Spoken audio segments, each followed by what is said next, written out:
of riders in a small little track. Yeah. All is fair in love and war, right? And racing's war, so. Oh! Getting a little western, getting sideways. Coming in hot. He is definitely on the gas on that XG750. These guys are all having some fun out here.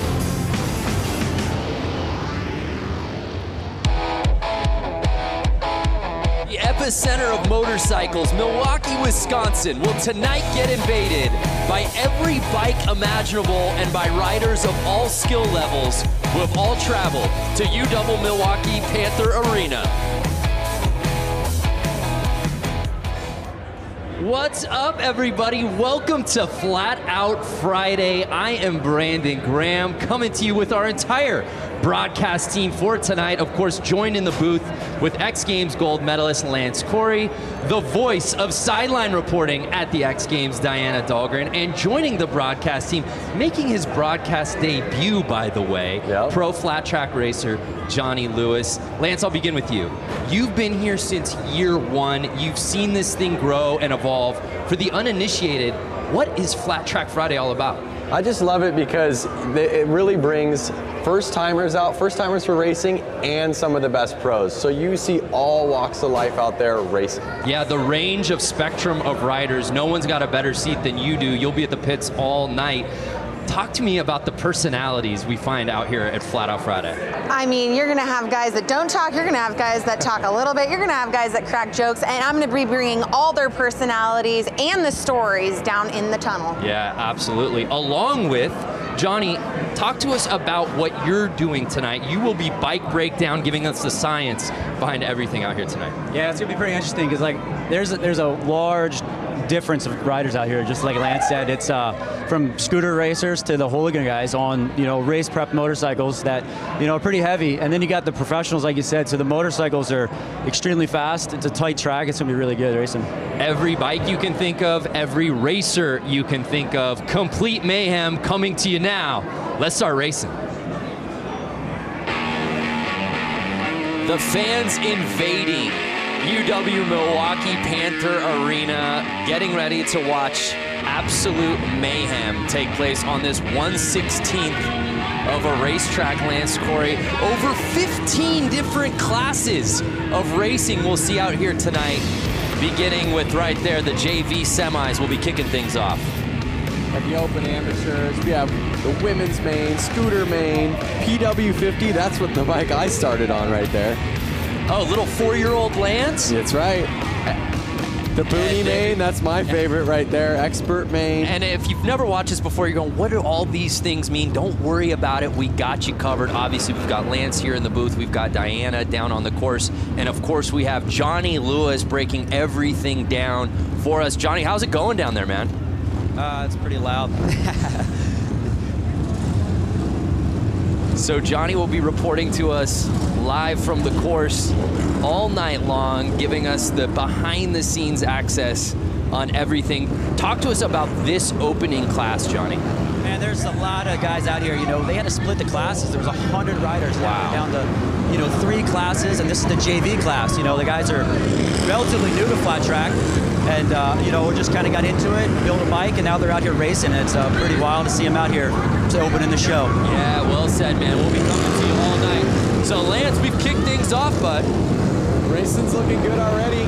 These guys are they're already warmed up. They've been out there racing all day to get these lap times. Now, talk to us about this course and the setting for those who are just tuning in for the first time. What makes this course so unique here at the arena? So what's incredible is, to my understanding, it's a hockey arena. Right. And before this was set up, there would have been ice out there, obviously. There is not ice out there right now. But there was ice at some point. Oh, I see, but so not now. when they take all that away, the concrete is shiny and it is slick. It's like being in a big store where it's kind of like slippery, actually. Okay. So they end up spraying Coke syrup down, and they let it kind of dry, and it gets really tacky, almost like being at one of those gross bars or something where your feet I have no idea what you're talking about. Your feet kind of stick to the floor, They do that so the tires actually have some traction. 1 lap to go, you see, and there's the checkered flag.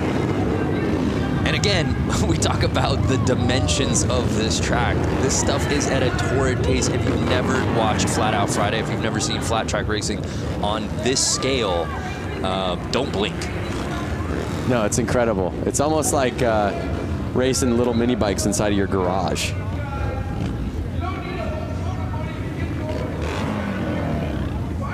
All the racers lined up, waiting to go out there for themselves. And we see Bob Reese finishing number 1, qualifying in our semi 1 of 3. As Johnny said, there were so many people in this event that they had to divide it up now into 3 different heats of this JV semi. I don't think that the underside of this arena has ever seen this many motorcycles or people inside of it. Yeah, I've never seen. We were here obviously for this last year. We were here for Harley-Davidson 115th anniversary just a few months ago. I've never seen this many bikes in one place. It's amazing.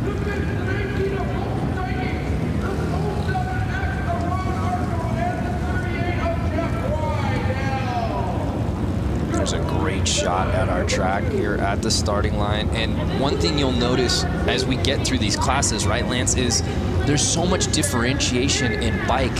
You'll see categories where you'll see dirt bikes, 450 cc's going against 750 cc's, and it really boils down to traction.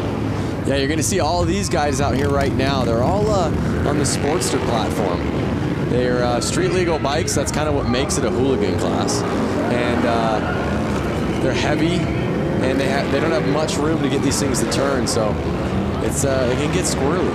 So this is hooligan JV semi 2 of 3. Oh, like that. 2 bikes down already.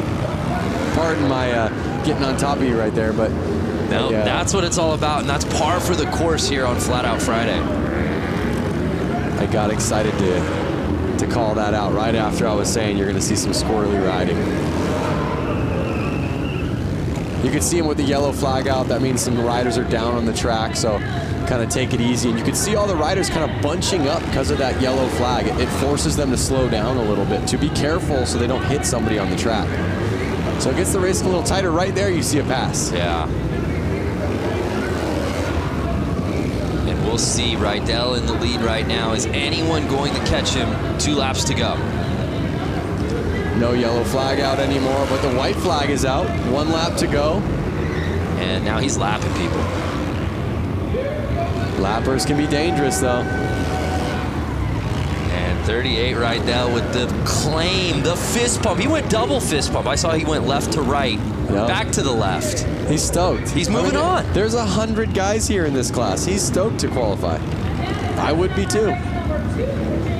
The JV main will obviously go on a little bit later as we take another look at that crash.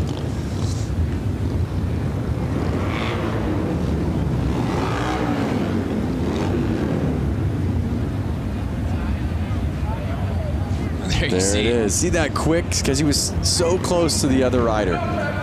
Quick flag change. And again, if you're just joining us, we're in the midst of our hooligan JV semi, 2 of 3. Jeff Rydell taking the win there, qualifying onto the main. Absolutely, the jewel in the crown of motorcycle racing, hooligan racing, indoor racing, this type of racing in the United States, hands down. There's a little bit of everything here, and the focus really is on fun. Look how huge. And there we see the kits. We should, again, different types of bikes, different types of riders. I think the highlight for almost all of us here is beyond the dressing up of the bikes is the dressing up of the riders themselves. Yep, that's for sure. A night like this, they kind of throw on a costume. You see a man right out there in a tuxedo. That's your type of tux. In fact, I feel like that's what you wore to your wedding. It's kind of a full onesie tuxedo. A full sublimated tuxedo. It's like it's a glorious, it's not a tuxedo t-shirt, it's a tuxedo onesie. Yep. But again, that's the cool thing about this class. I mean, these are their bike. Look at the bike closest to us. Oh, and a guy pulled in front of him. But look at the guy closest to us. Yeah. He is actually, you could see his speedo gauges on his bike. This is not a race bike. This is a bike that he takes to work and back, and he wanted to race. It's so cold outside, he's like, you know what, I'll race the race just so I can ride my motorcycle inside today. Oh, and it was 69 getting the whole shot. Nice. Oh! But he's cut on the inside by 00, the Tux man. Can Brandon Gonzalez get back up there to 00? I see the yellow flag out, and Brandon gets him.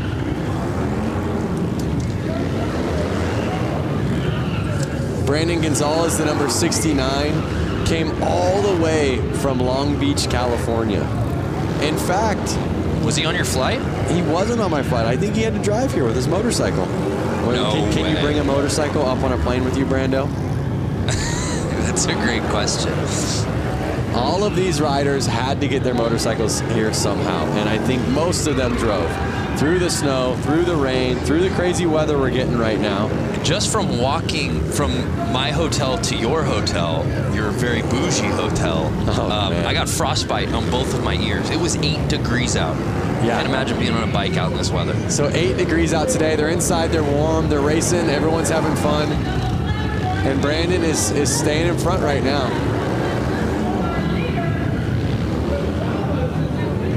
Now let's not forget, everyone here in the stands and all these riders, a lot of them are in town because tomorrow we're having the Mama Tried show. Right. A rad motorcycle show in the heart of downtown Milwaukee.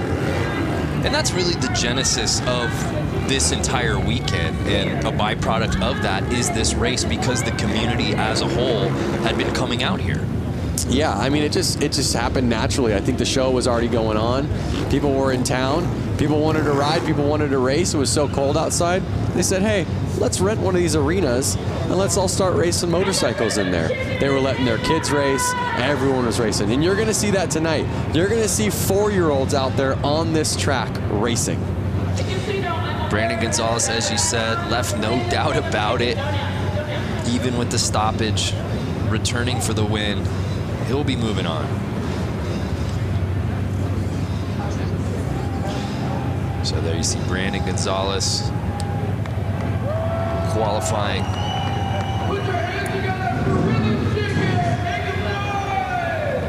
So I hear the crowd getting loud out there.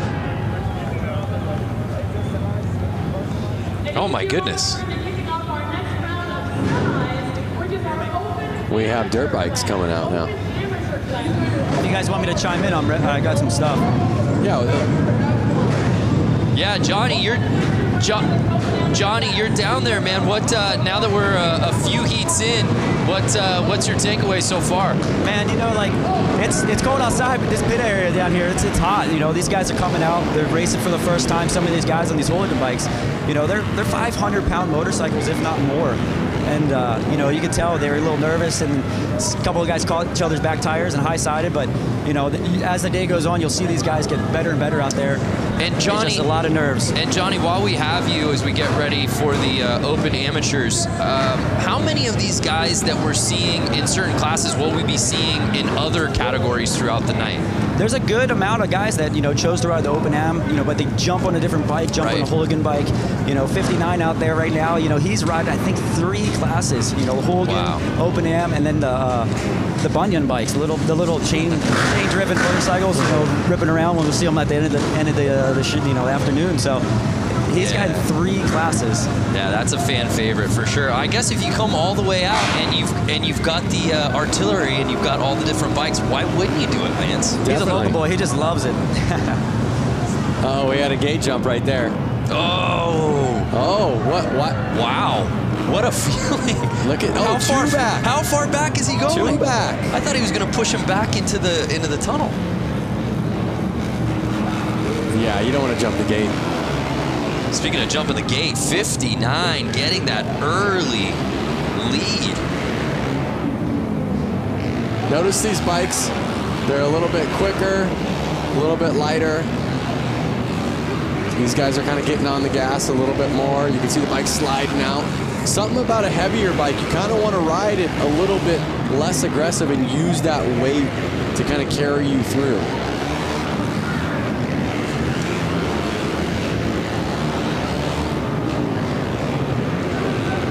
So Kilkenny leading the way right now. I mean, you can see these guys, they're probably getting kind of lost on where are they in position. Right. The guy in first is all of a sudden passing you, and you're going, was the guy behind me that fast, or am I getting lapped already? Right, it's such a small course. Depending on your start, you have no idea where you are when you're riding this thing. And that's what we say, and you even talk about the concept of Flat Out Friday. Obviously, somebody's going to win. Somebody's going to come in second, somebody's going to come in last place, but that's not the premise of that. This isn't what Flat Out Friday is about. No, Flat Out Friday is definitely about getting out there with your friends, riding, and just kind of having fun, banging bars. I love coming into a corner with your friend, and sometimes you can hear your friend yelling, "Yoo!" It's all fun and games. I mean, you know, there might be a little bit of showboating at the end of the night, like, I took that race. But realistically, everyone is stoked for everyone, especially when everyone gets off the track healthy. Yeah, this is the spirit of a bike with a motor. I don't care what your background is, where you come from. When you come here, you're a part of the community. And harder to find anyone or any place that's having more fun than Flat Out Friday here at UW Milwaukee Panther Arena. Man, we're moving. Open AM, semi 1 of 3. There you see it. Notice how much time difference. So first place actually got 15 seconds ahead of second place. Wow. That's probably a lap. You could see the rubber getting on the track. We should send it down and see how sticky the track is right now. We should just have you walk. You want to just go walk a lap? No, but we have guys down there that can. No, I think you should. I think you should do it. I want the Boonie bike. If you guys haven't seen the Boonie bike, you've seen the Boonie bike. I've seen the Boonie bike. If the people watching haven't seen the Boonie bike, that's my favorite class. It's a little bike with a lawnmower engine in it. No suspension, barely, I don't think they have any brakes, and they're ripping around this track. That's the one that looks the most fun to me. Semi 2 here in the Open AMs. There you see our lineup. Some familiar names in this one, Lance.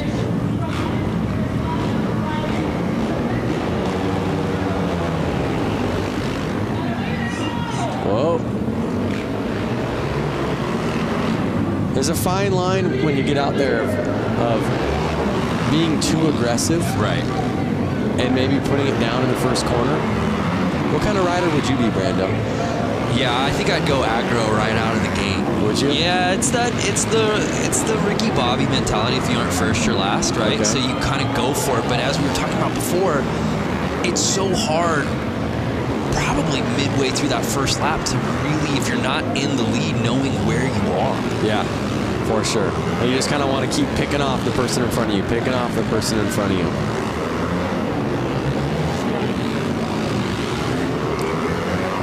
Notice how far they're able to lean these bikes over on the concrete. They're really leaning them over far. I mean, the foot pegs are touching the ground. That was some racing right there. Yep. And I tell you what, if they don't stay in those black grooves on the track that they've been starting to make, it's a lot slipperier. So they're trying to stay in those locations so they know their tires are going to hook up and have some traction. Unofficial results. E. Brewski, there you see. Might be Brusky, but I like Brewski. Yeah? Yeah. Hope he's cool with that. But some impressive racing from him right there in our Semi 2.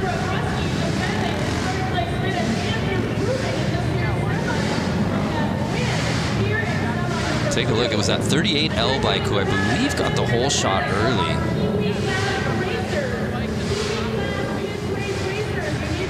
And then Brewski really making his presence known.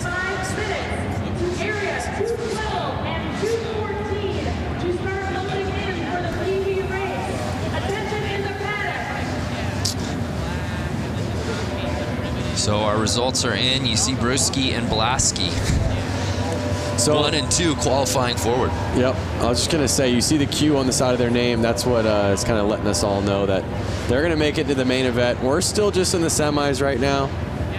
These are just every rider that signed up. Towards the end of the night at this show, you're going to have all of the fast guys battling. That is really where it gets intense. Yeah, it's really neat. As we said before, you come through the tunnels here of the arena and you see all the bikes lined up. You see riders from all different backgrounds. Obviously, there are some very familiar names here who we'll be getting to a little later in the show. And then you literally see 10-year-old kids completely kitted up alongside like a Jeremy Twitch Stenberg, you know? Yep, it's amazing. And where else are you going to find that? No, exactly. You do see Twitch out there, who's well known in the motorcycle community, taking photos with all the kids that are geared up as well. I was one of those kids at one point, and I see little PW50s out there, the little teeny dirt bikes, and it brings back such good memories. And one thing about motorcycle racing, it's such a family sport. You really need that family support. It really creates, like you said, that community. Everyone's there to help out. Everyone's willing to lend a hand. And they're off. 25. And the Stars and Stripes getting the early lead. Notice, Brando, that bike did have front brakes on it. There's no more front brakes. Not to these eyes. It's all gas, no stopping. Yeah, and Lance, talk about the importance, especially on these dirt bikes, of the suspension setup. So you can tell compared to like a normal dirt bike you buy off a showroom floor, they've actually lowered the front end of it a lot, drastically. So that way the weight gets a little bit more on the front of the bike and they can control it in corners a little bit better. Also, they've taken the front fender off. It's not really needed. There's no dirt flinging up. They're able to see where their front tires go a little bit better. But we may get a better answer down there.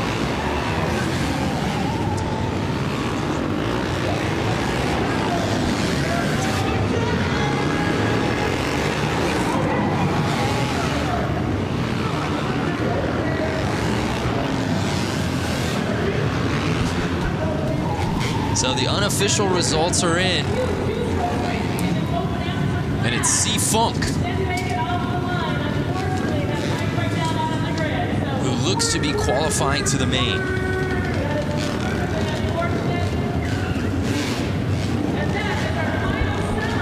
Johnny, can you hear us? Johnny, can you hear us? I can hear you now. All right, so you're down there. You've been seeing the hooligan JV class with the Sportsters. Now you're seeing dirt bikes get out there. From a ground level, what bike do you want to ride? What do you see a big difference in what's going on? Man, I'm partial to these hooligan bikes. You know, they're big machines, but you know, around this little track, they look like a handful, and I'm always up for a challenge. So, you know, these guys getting out here on these big heavy motorcycles in front of a big crowd like this is, you know, it's pretty amazing. You know, like I'm pretty stoked to see these guys doing it. Now you're going to get out here and see these pros get out here and do it.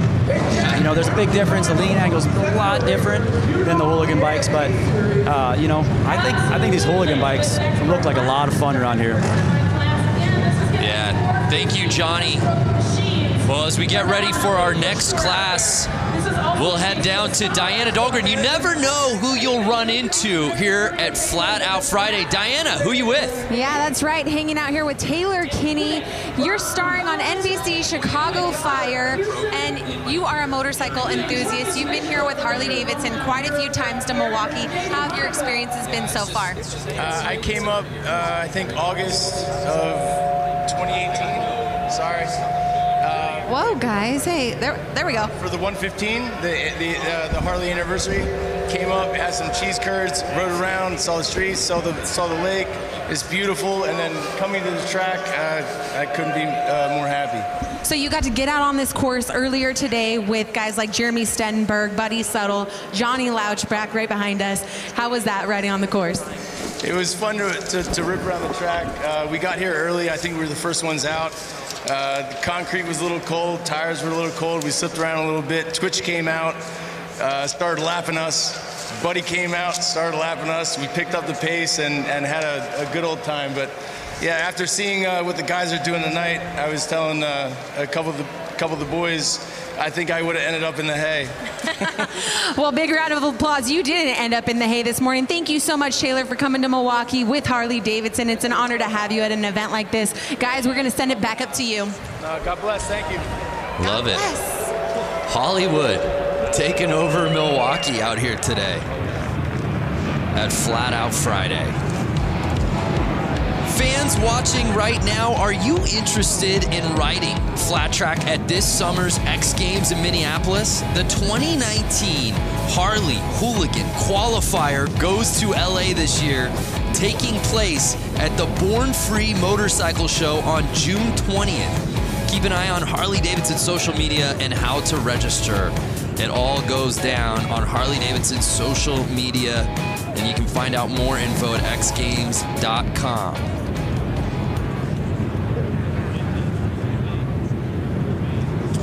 So we move on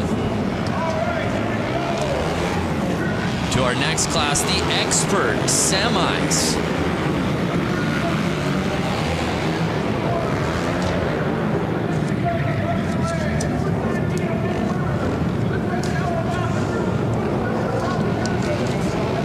So here we see our first heat of the pro class.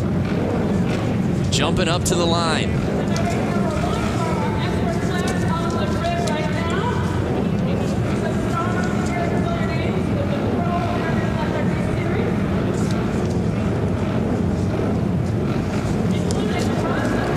Here they are. The racing's about to heat up. Yeah, no doubt. Here we go, and they're off. Notice that he's got a piece of carpet on his boot, Brando. That carpet on his left boot right there, so his foot doesn't actually stick to the ground. The ground is so sticky, like I said, his boot would actually get caught. It would rip his foot back if that wasn't on there. So it's Bowman leading the way right now, and he is absolutely lighting this track on fire, Lance. He's going to catch up real quick and get into those lappers. Now, these are experts. They're not pros. So these guys probably have a job. They're probably going back to work on Monday or Tuesday. So they're really just out here having fun. I mean, everybody's out here having fun. And there's a great shot as you see our leader. So many of these riders, the setup, especially on their foot, the boot that's hitting the ground, as you can see, taped up to the max. It looks like he's actually got a little piece of carpet on there.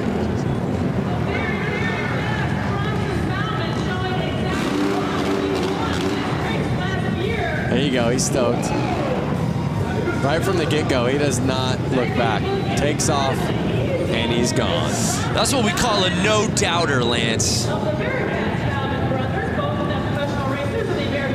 Bam. See him lift his foot so he can kind of bring it over those cones that are saying, hey, this is the inside, don't go any further.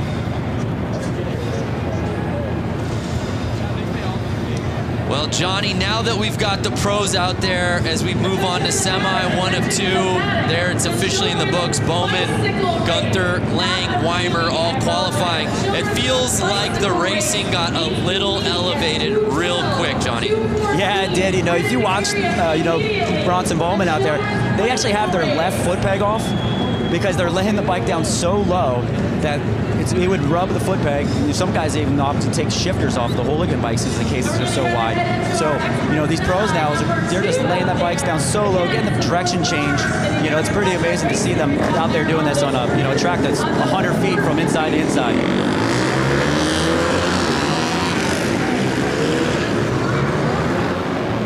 I love that camera angle of that straightaway as our next heat moves up.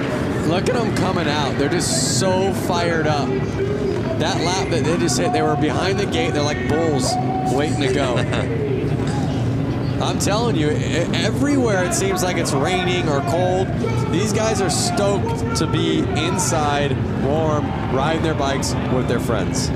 And there's a look at our semi 2 of 2 roster here in the expert class. 8 riders. Half of this field will be moving on to the final. Who will those 4 be? Let's get ready to find out.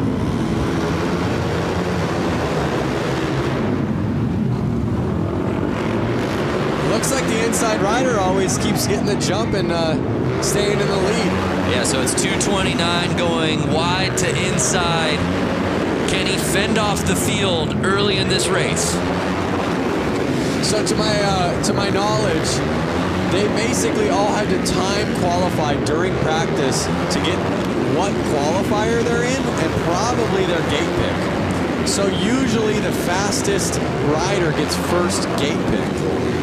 And so that's why we're seeing the guy on the inside. He's choosing that line, and he was also the first one to choose it, and he was the fastest one in his class.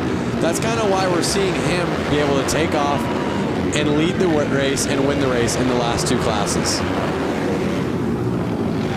So it's Mishler leading the way, the 69 polka dot kit. Can Monaco catch him on the final lap? No, and it's Mishler taking it.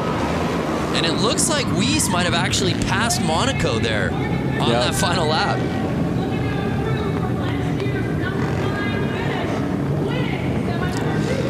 Brando, what's the most CC bike you've ridden?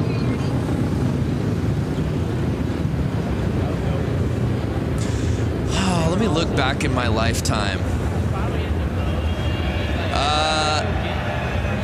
You know what? I think it's got to be a 900. A 900. A 9. So to give you an idea, these are 450s. Right. And the Sportsters you saw out there were basically 1200 cc's. So you can imagine how big that bike is. That I can. I can imagine it. I can imagine it. Hey, let's head back to Diana, who I believe is with some racing royalty. That's right, racing royalty. If you guys watch the flat track series across America, you've seen Sammy Halbert, you've seen Jared Vanderkoy, and they are here tonight. Give a huge round of applause for these amazing, talented riders. Now, Sammy, this track is a lot smaller than what you guys are used to. Walk us through what you guys are going to do here tonight. Yeah, I love racing these little indoor short tracks. I grew up racing indoor short tracks, and you know, they call me Slammin' Sammy for a reason. So we'll see if I have to pull out the slam tonight. You know, I'm not afraid to if I have to, but you know, I know it's, you know, after watching the main here last year, I know you got to play your cards right. There's a lot of lap traffic in that 35 lap main event, so we'll see what happens. Just happy to be out here racing, putting on a show for the fans, and representing for Harley-Davidson. So, Jared, come to that. Has your teammate ever gotten dirty with you in the corner? Has he knocked you down? Has he slammed you a time or two? Yeah, we've had our run-ins in the past, but not as of recent. But yeah, it's going to be a good event, so I hope you guys all enjoy it. It's going to be a good time. So thanks Harley-Davidson for having us out, and everyone for coming out here, and hope you enjoy. You guys give a huge round of applause. Jared Vanderkoy, Sammy Halbert, you guys are amazing. Thank you so much. Guys, back to you. How about Sammy just saying, hey, I'm ready. If I got to throw up elbows side to side, I'll do it. Yep. They call me slamming for a reason. I'd be a little worried to be in his semi. All right, here we go. Sammy, of course, needs no introduction on the flat track, American Flat Track Series, of course, X Games as well. But I want to say something. I stand corrected. The experts have pros in the class. Correct. So I'm not sure if every single expert is a pro, or can an expert be an expert without being a pro? And can a pro be an expert well, a pro without being a pro? A pro, of course, is an expert, but an expert isn't always a pro. Is this a riddle? There's no answer to this circular question. But the racing continues as we take a look at our semi 1 of 4 here in the hooligan. Now this is class. open. This is open hooligan. So these guys have faster lap times. They're a little bit more seasoned. They've been doing it a little longer. We're going to see a little bit more carnage here. These guys want to win. And also, just look at the size of this field. Again, though, it's not something that they want to win. We saw some gate jumps. It's not something that that they want to win just to be winners. They want to keep racing. So this is just a semi. Right. Yeah. They want to win. Very good point. Just so that they can go out there. They can just again. stay on their bike. Yeah. So if they don't win or they don't get the top position in this, they're not making it to the next round. Right. And most of them, they drove so far to get here. They just want to make it to the next round and get more laps out there. So you see a bunch of bikes getting back there in the third starting position. Those are all the guys that jumped the gate. Kind of teach you a lesson right there. Take you to the back of the classroom is what they do. And they're off.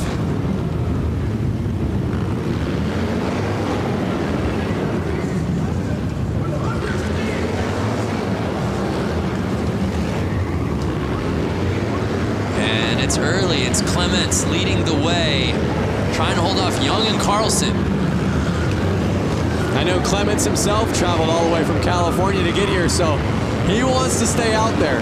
He wants to keep racing. And is there a better outfit early on than Carlson's tassels? I'm getting a very Lloyd Christmas briefcase money look.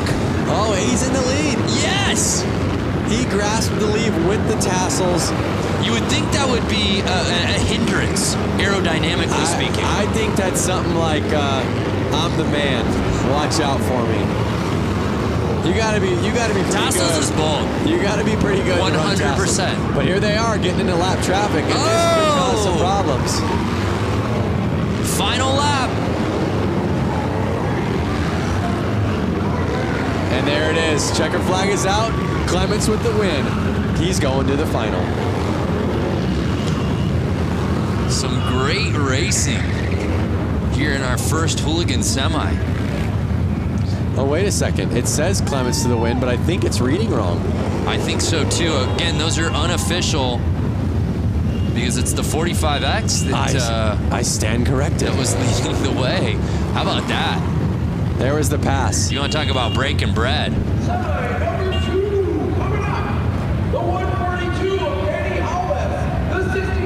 Again, some guys will wear the tassels to be noticed. Hey, look at me. Yep. And other guys are just that bold. I think he had a little mixture of Benny Carlson. It was Benny Carlson that wins it. And notice he's the only one that's going to qualify. Jason Clements, all the way from California, is turning around. Less than bragging rights, he doesn't get to go out there and race again. Got to bring your A game in these semis, Brando. Yeah, well said.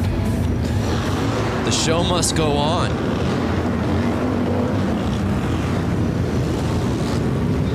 Here our next class jumping out. Notice the difference in gears. There's a couple guys in leathers and there's a couple guys in more of motocross gear. Yeah. I myself would want to be in leathers. If I hit the ground, I want to be in something that's going to slide well. Okay. Something that's going to protect my skin. So it's interesting to see, who chooses what. Hypothetically speaking, you're wearing your leathers. What's Lance Corey in this class? What are you wearing? What do you look like? I look like number 100 right there. Dialed. Ooh. Even number 81 back there, he's got leathers on. So you go Johnny Cash. I go Johnny Cash. I would be in a Harley-Davidson jacket and chaps. Well, we'll have to get you out next year, Lance. Out of the booth and onto the track.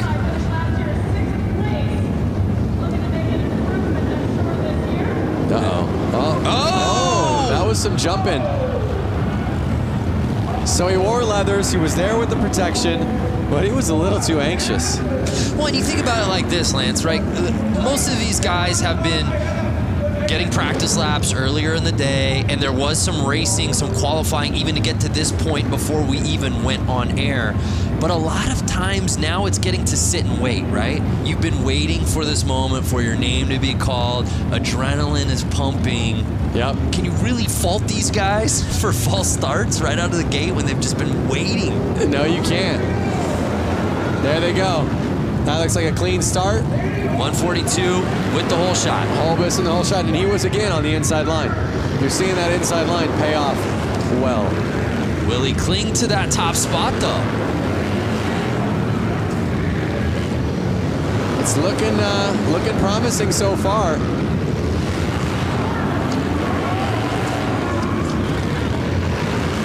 Again, if you're just tuning in, we're still in semi mode. We've got so many finals, so many mains still to come. We're just getting started here on Flat Out Friday. And like I said, Brando, my favorite bikes haven't even gotten out there yet. Noted, Lance. The Boonie bike. The bike that's in your shed that your parents had, that you pull out and you clean off and you pour some gas in it and it starts right up. I can get 70 miles to the gallon on this hog type of bike. You love that movie, don't you? Yeah. It's the only movie I've ever seen. Dumb and Dumber. So Holbus on final lap. Can he hold on? Oh. And he held it. Is that our guy Louis Louders that came in second there? Yep. We've seen Louis Louders at the X Games hill climb. Along with his brother. Yeah. The Harley hill climb. Again, these are guys. Louis Louders is a guy, he runs a Harley-Davidson dealership. Yeah, has a dealership. So he was probably at work yesterday. I believe he's a Wisconsin guy, if I'm not mistaken. But we've seen him travel for the love of amateur racing. You know, like you said, we've seen him in Aspen, Colorado, hill climbing. Well, who's turning down a trip to Aspen, Lance? Again, Lloyd and Harry is not going to turn down a trip to Aspen. You brought it up!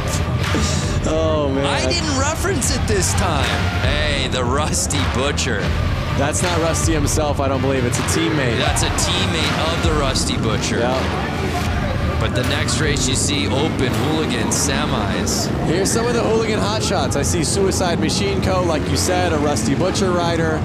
So these are some of the guys that kind of really made hooligan fun again. Make hooligan fun again. I've seen you wear that racing hat. Fun again. Rusty Butcher gloves right there. Twisting the grip. Pair of Thrash and Supply gloves right there. Whoa! Twisting the grip. Thrash and Supply Co.? That's right, baby. Like you said, a lot of these guys' palms are probably sweaty. They've been waiting around for this race.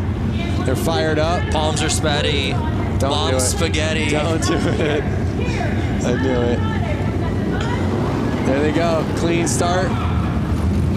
963. Mikey Virus, a Rusty Butcher, got the lead. He was on the inside line again. What a clean looking bike. I was just going to say that. These guys build these bikes specific just for this event. I watched Mikey and the whole Rusty Butcher team assembling these bikes. Oh, a pileup.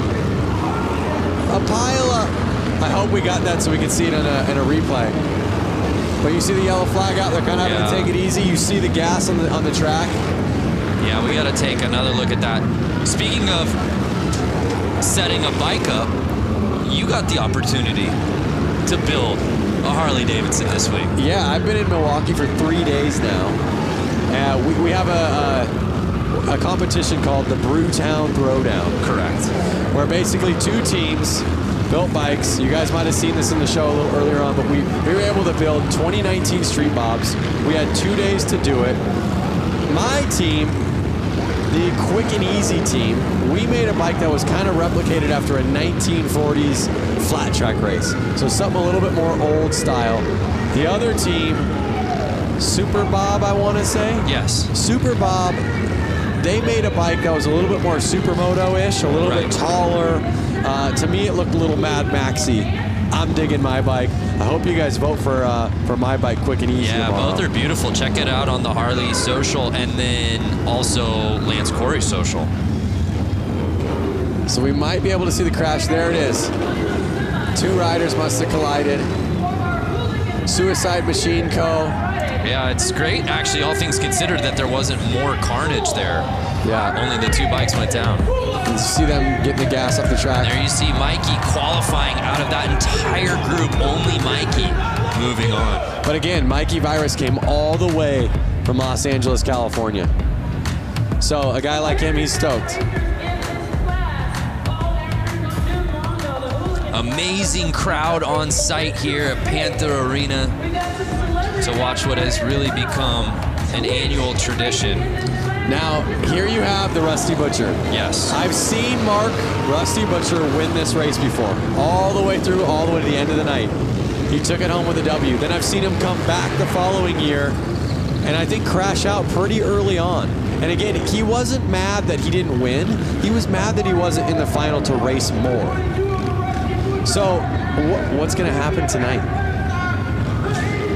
Yeah, he flip-flops, right? Yeah. Either wins or crashes out. Yeah, it's all or nothing. Then I guess it's an odd year, 19. I feel like he's gonna go the distance. He is absolutely a fan favorite, though. There's no doubt about that. He's a fan favorite, but right out there in the crowd, I see Jeremy Twitch Stenberg, FMX icon, someone that I grew up racing or riding FMX with. So who's gonna take it home? A lot of these guys all practice together. They're from California. Let's see how they do. Getting the lead early. Can he hold it together? Mark's looking real smooth.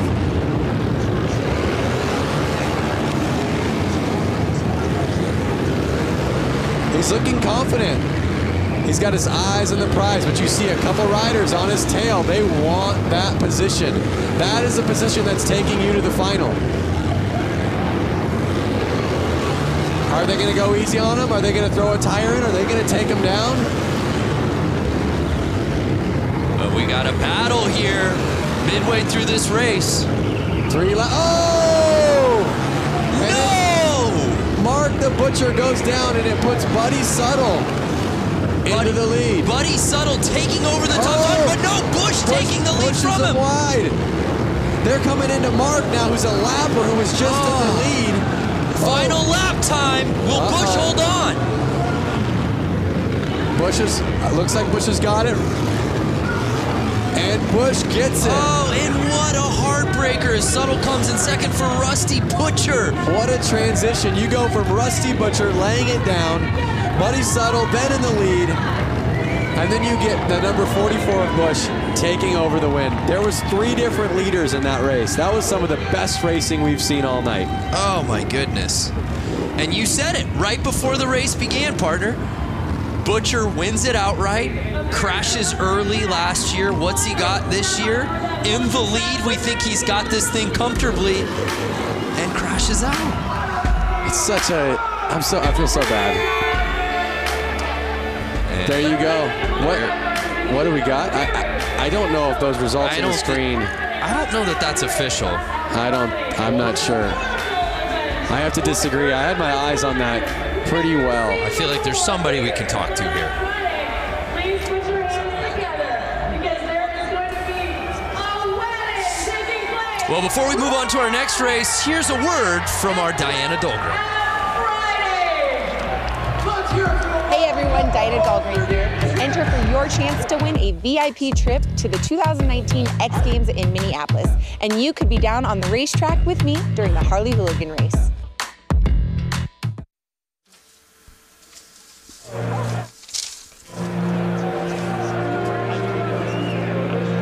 Check out the kids down there. On bicycles, pumped up. They got their helmets on. They're ready to go. They've got more energy than the older guys, huh?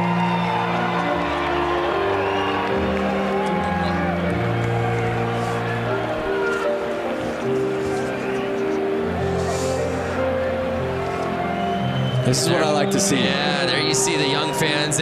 Flat Out Friday brings out everybody, including some influencers who came out and were able to take some laps around this course. Let's take a look at that.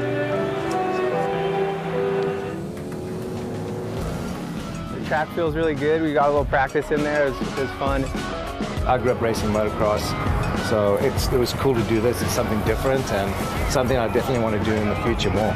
It was fun just to go out and get a couple loops in, watching these guys follow lines and get a feel for the track.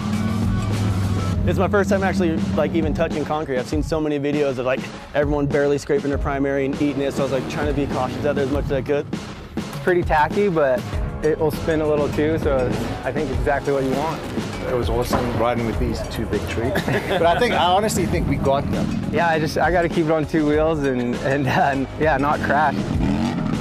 I got 100 cheese curds on Buddy to take the whole thing.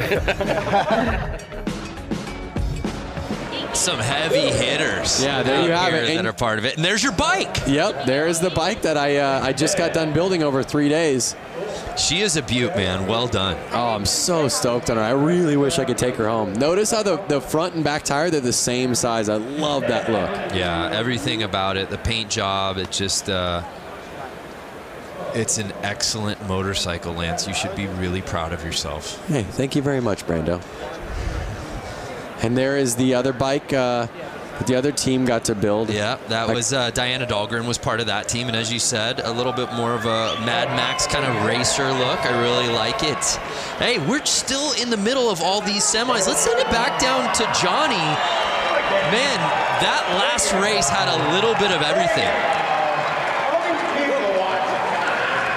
Johnny, are you there? Hey, I can hear you guys now. Sorry, we had a little technical thing. No, I was just saying that racing kind of had a little bit of everything. Some big names, obviously. Rusty Butcher, we thought was going to take it, going down midway through that race. Yeah, you know, he just got in there and the bike started chattering a little bit and the front end went away from it. It's, you know, he started getting that lead and started riding a little tight.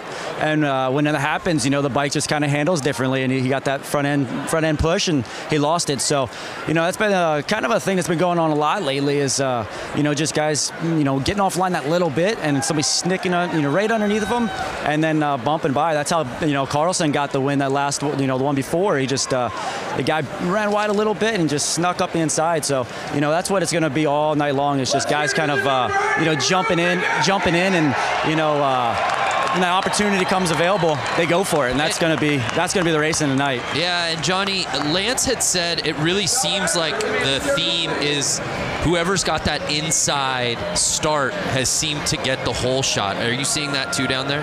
Yeah, you know that's why they did the qualifying for the guys that you know the bigger classes today to provide that opportunity to kind of you set the stone right out of the you know practice staging. You know, get the guys out there, get a good lap time, get that pole. You know, and that's kind of the key of the race. You know, just trying to get that pole position, keep doing it. You know, throughout the evening for that main event. Thanks, Johnny.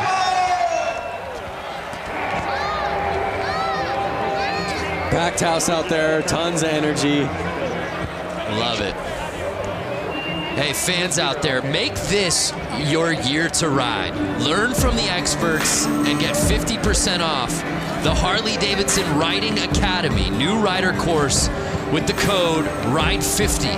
It's a limited quantity available. The offer ends March 3rd. That's 3-3. Visit h-d.com/learn-to-ride for more details. Make this the year, Lance. Make this the year you learn to ride. Oh, I'm loving this. We got a different type of bike hitting the course out here now, Lance. That's, now that I have a kid and you have a kid, I just taught my daughter how to ride a bicycle. Is she not out here? My daughter is 16 months old and she's out there. She's in the bear costume. I want to bring my daughter out with one of those kick bikes. My daughter doesn't know how to ride a pedal bike, but I know she would kick a lot more butt. Your daughter's 2 years old? 2 years old. And she's already riding a bike without training wheels. That's amazing. Speaking of parents and people with kids who ride bikes, Diana Dahlgren, I know you got a little one yourself. When's he going to get out here and ride? 2 years old. He's actually in this teddy bear costume that you see lined up. You know, he's the most massive child on this line. I don't know. I feel like Hunter's going to, you know, take the teddy home for the win. So all the little cats out there, and it's the bear taking the early lead right out of the gate. I feel like there's an adult in that. Oh, how about going the outside to take the lead? Notice how he's keeping the pedal up. That's basically giving him more ground clearance as he turns left. The 3-plate staying wide, and now he's lapping. Oh, could you imagine being out there right now? Unreal. Packed house, the energy, everyone cheering you on. Yes, look at that. I want to start clapping in the booth. That kid has got racing in his future right there. All those kids, what a blast it's got to be, as you said, to come out here. Oh! in front of this crowd. Are you kidding me? That is awesome. I love it. The checkered flag's out. You think you're going to get these kids off the track? I don't think so. I'm not sure it's possible. Oh my gosh, some of these kids out here are so small.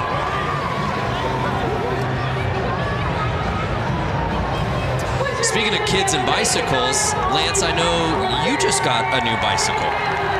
I did just get a BMX bike. I grew up riding BMX bikes my whole life, which I'm sure these kids are gonna do. I'm sure most of these people racing have done, most people in the stands. And it just was something that, it was like a calling of like, you need to kind of go back to what you did as a kid and find that real organic fun. And did you find what you were looking for? I found exactly what I was looking for. According to your Instagram all last week, it seemed like you found it pretty much every day at the park. Yeah, I went to the skate park every day and had a blast. Look at that little kid cruising his little pedal go-kart.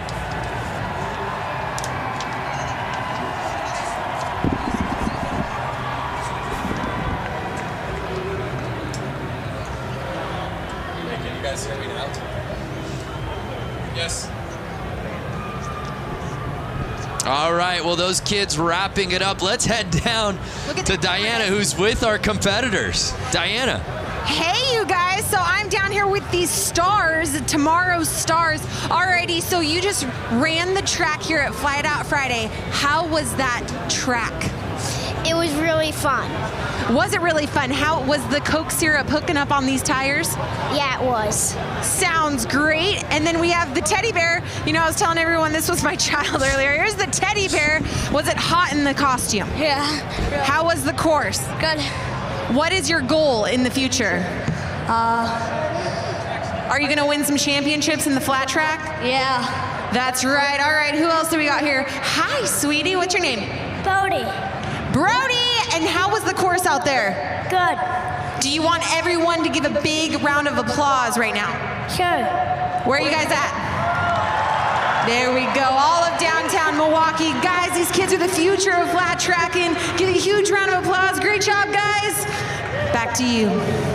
Thank you, Diana. I love asking the kid in the bear costume, what's your goal in life? And you just saw like his entire life span before his eyes. Like, what do I want to do with it? Where do I want to go? Travel the world? There's a look at our main still to come tonight. If you've been with us since minute one, thank you. But we just getting started. Some of the best classes are coming. Who do we have lining up next?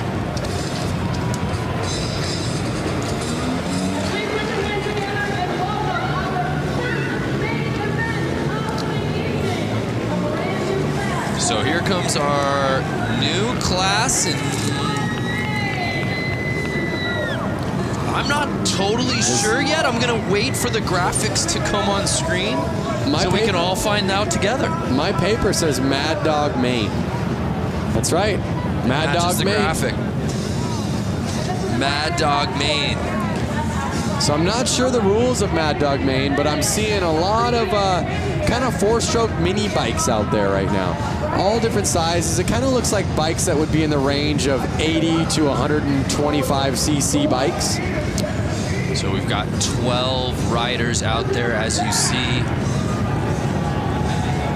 You see guys, or you see people in sweatshirts, you see people in motocross gear. You kind of see, again, he might have just came right off the street and he's racing right now. There you see Sean Sheely was the top-ranked qualifier. What do we got, Lance? Someone must have jumped the line or something's going on. A little line jumping. Like a little tire kick from the dad shoes. You see that? And they're off. Oh, Sheely getting squirrely. Whoa. Can't take advantage of the positioning. And it's... Whoa, the track looks like it's getting a little slippery out there. You see the spotlight right there on number 75. Jacob McClutchin. I don't think that kit needs a spotlight, guys.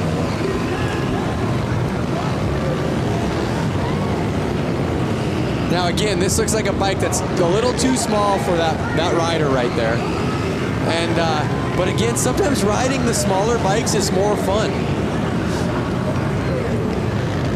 And it feels like, again, traction, the name of the game on a course like this. Having that bike control. Oh, we see a pass.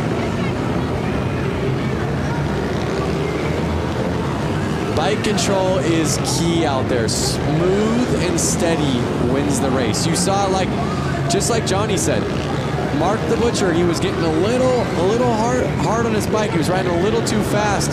Because he lost his smoothness, he ended up letting it go. So it's Ryan Stephen leading the way, and it doesn't look like anyone's going to catch him, Lance.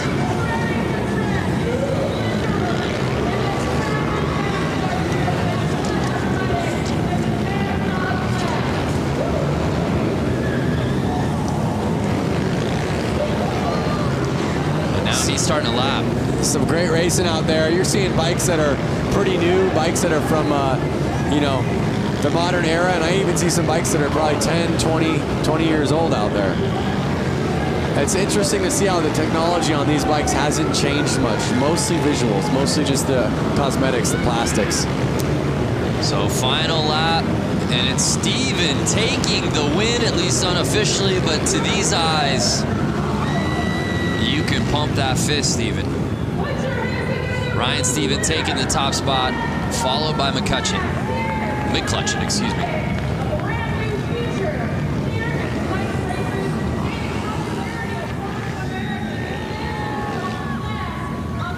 It was McCutcheon leading early in this race. And let's see if this is where the pass took place.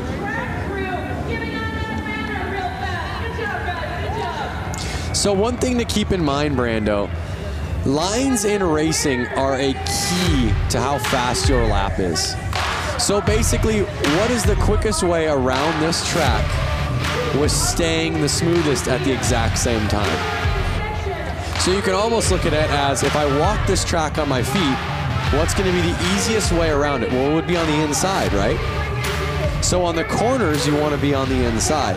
But you couldn't stay on the inside and be smooth if you were staying on the inside on the straightaways.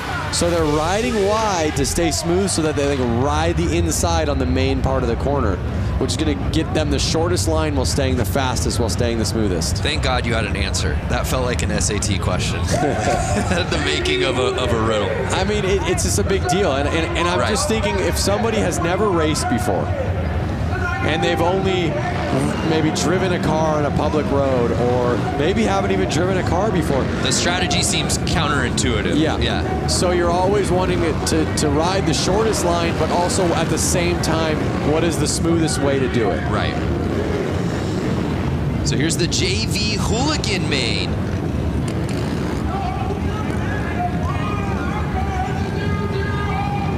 Some familiar names on this roster you'll see in just a little bit, headlined by guys like Bob Reese and Brandon Gonzalez, who looked so good early on this course this evening.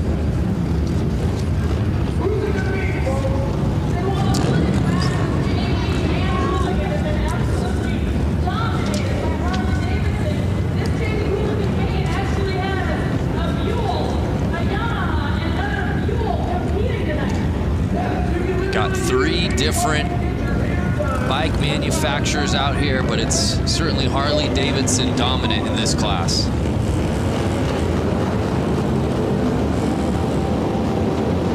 So just to give you an idea, I see the number 7 out there, Juan Arceo, right there on a black Buell. And he has a full-time job back in California. He made his way all the way out here to race this, so he's stoked to be out there in the Hooligan JV. But that's the beauty of Flat Out Friday. It's just filled with weekend warriors. Yep, exactly. Matt Schmidt, who had that first pole positioning, taking the whole shot, and he may not look back as he's already catching up to Tuxedo. Yep.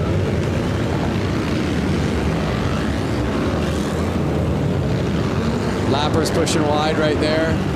Schmidt staying in the lead. Looks to me like he's going to run off with it. Still 8 laps to go. But Schmidt clearly knowing his way around this course. He's kind of already catching up to a couple other lappers. And you see that for those who haven't watched before already, the etiquette for some of these guys that are getting lapped. They're merely getting out of the way. If you're getting lapped and you know you're getting lapped, the nice thing to do is kind of let that guy by.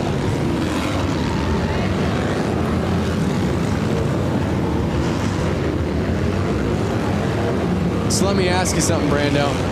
If you were out there, what type of gear would you be in? The tuxedo? Yeah, I think some version of that tuxedo. I live my life business casual. You know that. Maybe a blazer over it, perhaps. Like maybe a nice leather blazer. Okay, because I do agree with safety and protection, just like you would be in full leathers. White flag's out real quick. Schmidt staying in the lead. Schmitty. I don't know that he likes to be called that, but it just sort of rolls off the tongue. And then the 721 plate, Matt Schmidt had the lead from lap number 1, and no one could take it from his Kung Fu grip. As he takes the top spot in the Hooligan JV main. A lot to like about this racing. As you said right out of the gate, right before this thing began, about the strategy and how these guys handle this course. Matt Schmidt did just that.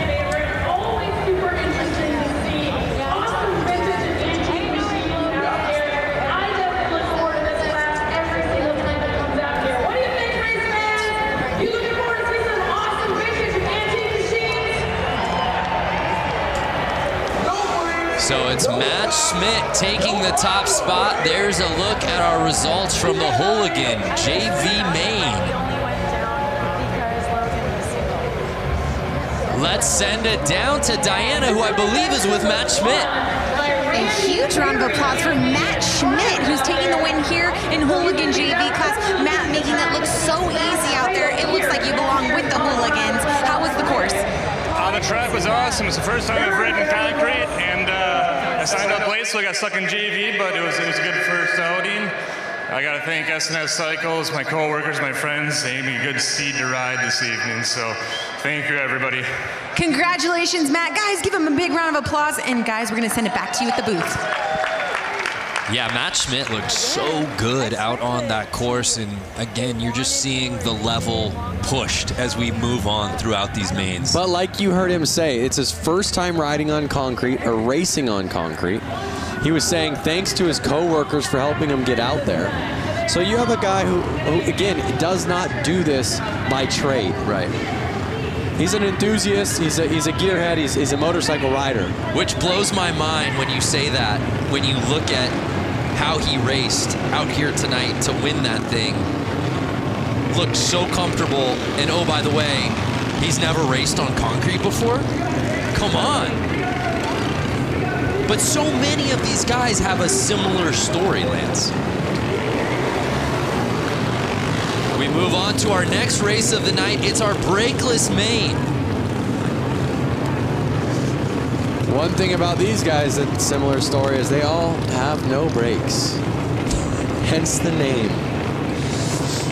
Whatever they're paying you, Lance, double it. That's the sort of analysis that people are coming here for. So there's a look at our roster for tonight's brakeless main. Randy Brolick will be in that first position on the inside.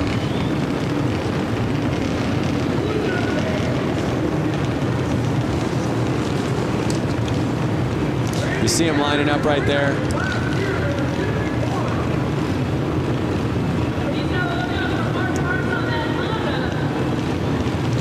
Oh, let's go to the gram. Oh, excuse me, I believe this is Twitter. Paul James at James Gang Racing. Go time. Only one round of practice on to the heat races at Flat Out Friday. The girls who ride out ya at Flat Out Friday. Women's hooligan races are so rad. Could not agree with y'all more.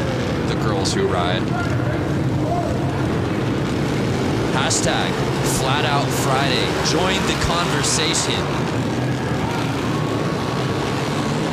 And Randy Bralick, the 51 plate, shot out of a cannon, Lance. He did. Look at him just dragging that foot on the ground. Oh, he brought it up right there.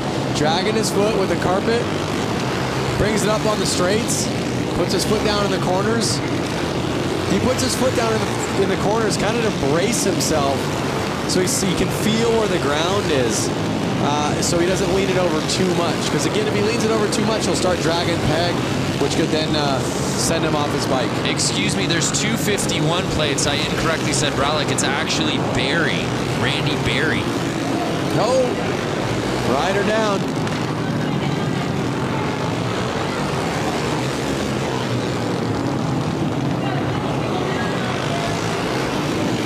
And the Stripes are able to get the bike off quickly there.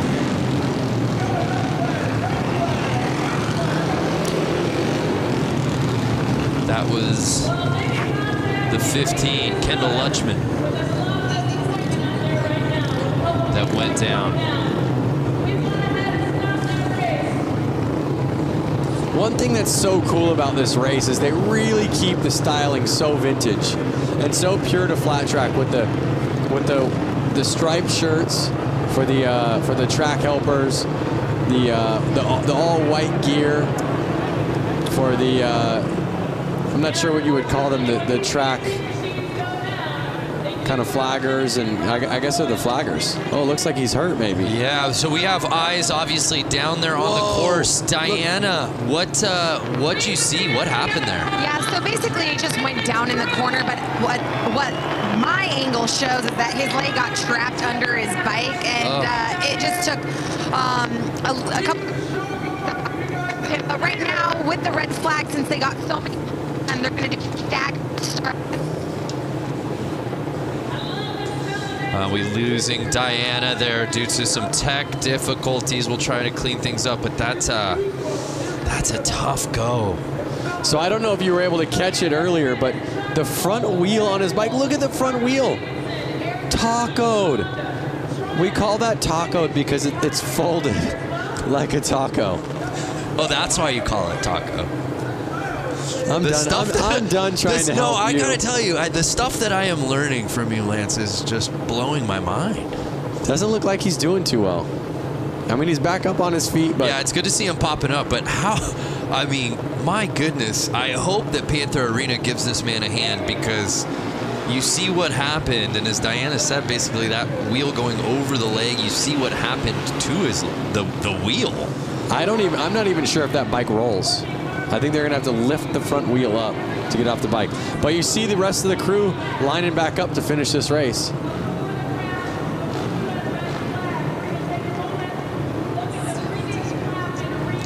And well, again, let's. I believe Diana's. We're good. Technical difficulties out of the way. I want you to finish that thought from what you were seeing, Diana. Yeah, so they're staggering the riders. This is typical with a red flag. They're relining them up. But yeah, from what it looks like with the rider who went down, he's standing up now. Good sign. Looks like he just really might have banged up his leg. But looks like they're walking him off the course now, as we can see. But yeah, we're lining up the riders. We're going to get this thing back going. A couple riders did pull off the track, so we're down to 4. Guys, let's go racing. Yeah, I love it. Thank you, Diana. And there you see them trying to get that bike off of the course. As you said, it's not just gonna roll off. And the show goes on, and again, 51 Barry. He's on a mission, Lance. He is on a mission. You saw he was the fastest before that crash happened, and he's just putting it back down and proving he's the man to win this race.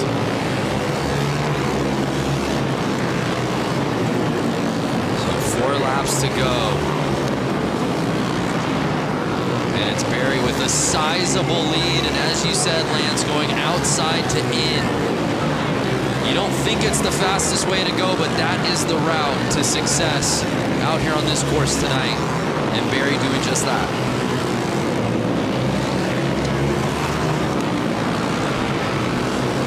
There it is, white flag out. Barry's got 1 lap to go. He's looking at the checkered, and there he is. Taking that main home, looking back at his friends. Big smile on his face. You can see it right through his helmet.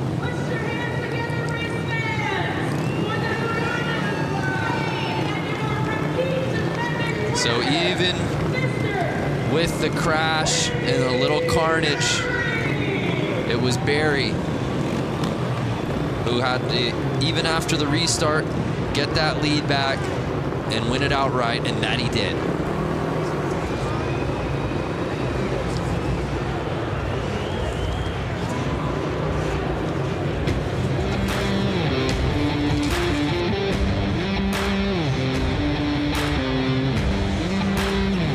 So brakeless main officially in the books.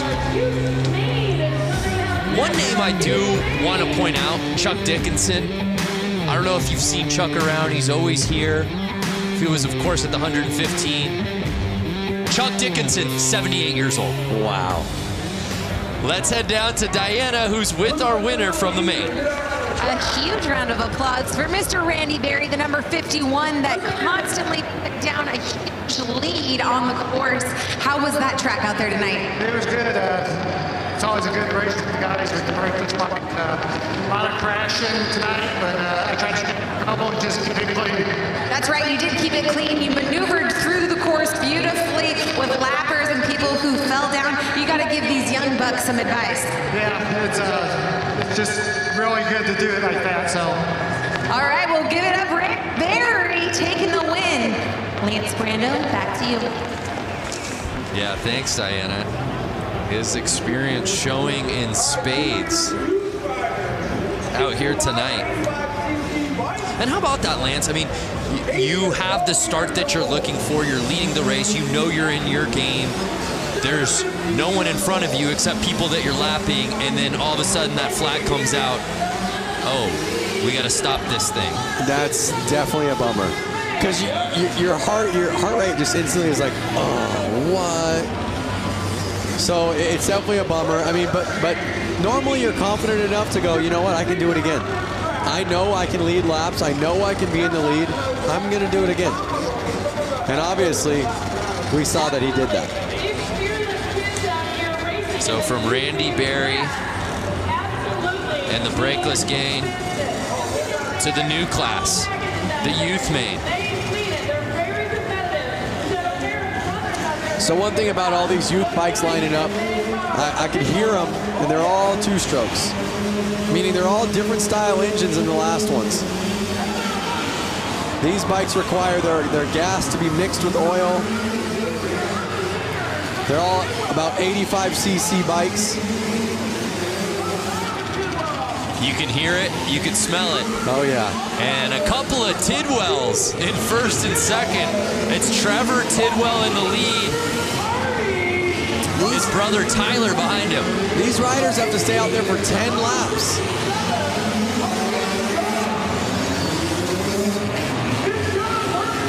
I see a couple 60cc bikes out there. And you see the Tidwells, 1 and 2. Do you think that any bit of their training together is Clearly it's paying off. Are they gonna do the slingshot move towards the end? Oh yeah, a little shake and bake. Oh, little tire tapping. Young with the pass. And Young passing Tyler Tidwell. Oh, Young's in the lead with 5 laps to go. He is putting the power down. You hear the crowd going wild. The crowd is going off. You see Young. This is the back and forth we've been waiting for. Can he hold it for 3 more laps? Wow. Vince Young passing Trevor Tidwell, and just 2 laps to go. Can he hold on? Final lap time.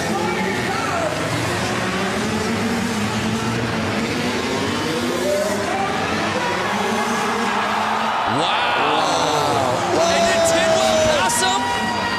A photo finish, Lance.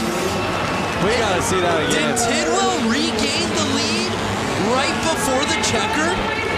I need to see a replay. That may be a youth main, Lance, but that was easily the best race of the night so far. It's only going to get better. Wow. Here we are. You see some passing. He's letting a rider back out on the track.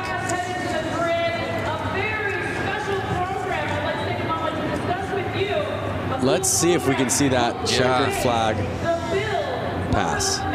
Vince Young, not the Heisman Trophy winner from UT. It's Y-U-N-G. Here it is, here it is. Look, look, look. And did he get him? I don't know. That's got to be a photo finish. And our results are unofficial. Right. I still think Young might have had it, Lance. I think so too, but Tidwell took the inside.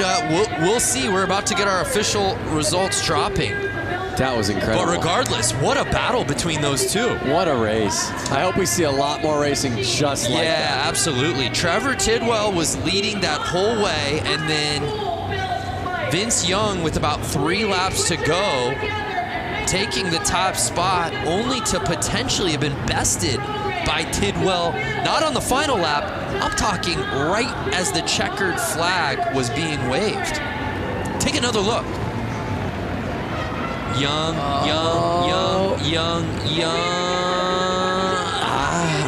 Tidwell on the inside just makes it so interesting. Look at how leaned over Tidwell was. Carrying his momentum right out of that corner. Leaning the bike. That's some savvy racing right there. Incredible. What's up, everyone out there? That's a lot of people getting on the Jumbotron for the first time in their lives. Oh, kiss cam. Kiss cam.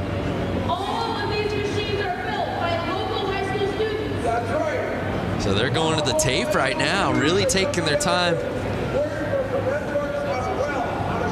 Who's your money on? I still think it's Vince Young. Some more social coming through. Bikes going fast. Zoom, zoom. Hashtag Flat Out Friday. I love it. Not Simone. Even got a little, she's got the cherry emoji in her handle. Watching Flat Out Friday on Blockhead Moto Channel by the fire. What better way to spend a Friday night? Dave Hoffman, thanks for spending the night with us. Malika, who says there's nothing to do in Milwaukee? Not Lance or I.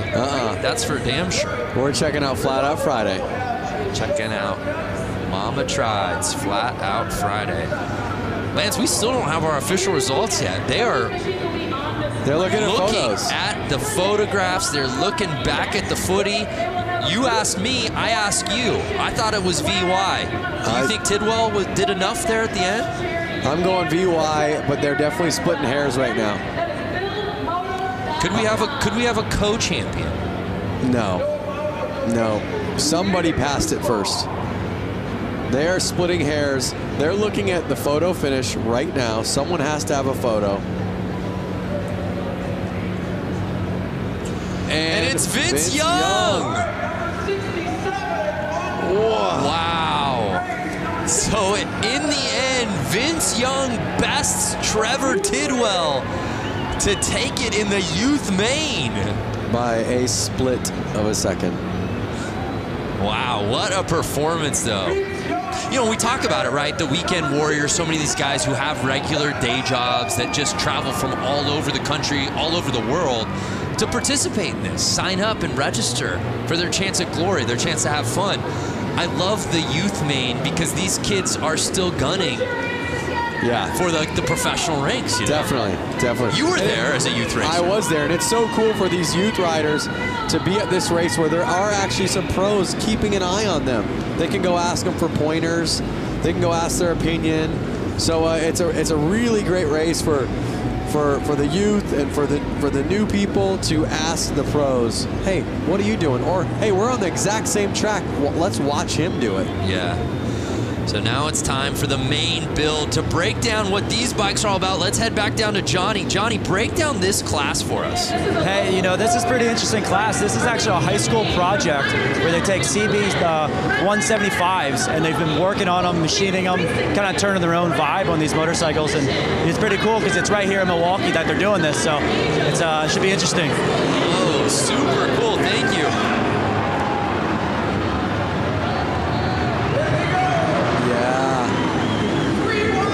How rad is that? See, I want to be on one of those little bikes like that. Some you're proud of, some you're having fun on, but some you're not as worried to kind of drop if you accidentally go down. Miss Cho leading the way on the 35.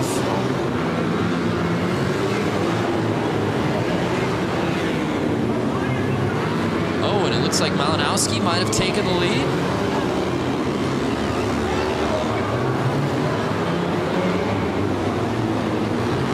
8 laps to go.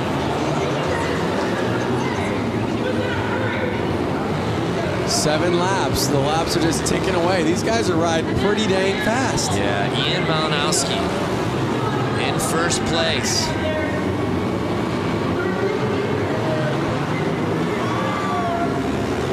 And now Ian's making the passes.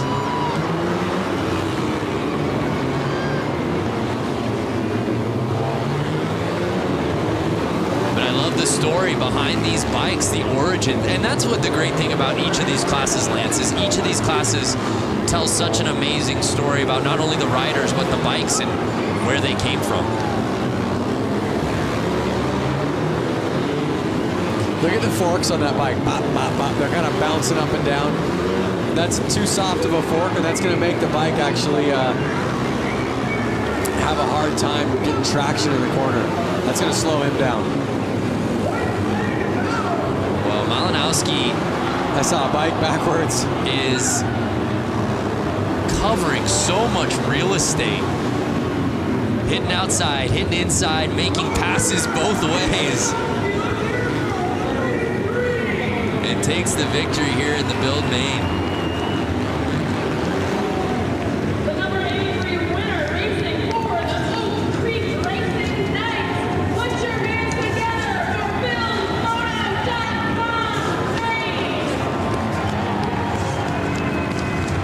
That class looks like fun. And to top it off, they had a lot of fun building those bikes. You built a bike earlier this week. I would have loved to see you jump on that and figured out which class you could have gotten in with that thing. I think that class would have... I know we have a couple cool classes coming up. It would have either had to have been hooligan, inappropriate class. Inappropriate, yeah. I could absolutely see you. We could have gone out there in that one. I would say I would have signed up for the inappropriate class. Yeah. Because it's a little bit of an inappropriate bike. It's a little too big. So what would your costume been? Oh boy. Well, the bike was styled as a more vintage bike, so I would have played the part and gone vintage. I would have been in some old school leathers. Nice. With kind of a helmet that Evel Knievel would have worn.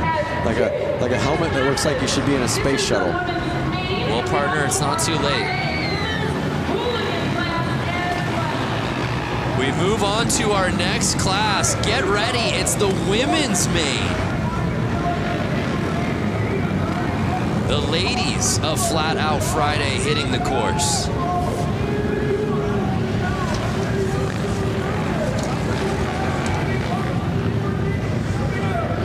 We've got 12 riders out here. And this is one we're really excited to watch. All of these women absolutely ripping on this course. Was watching them in practice earlier today.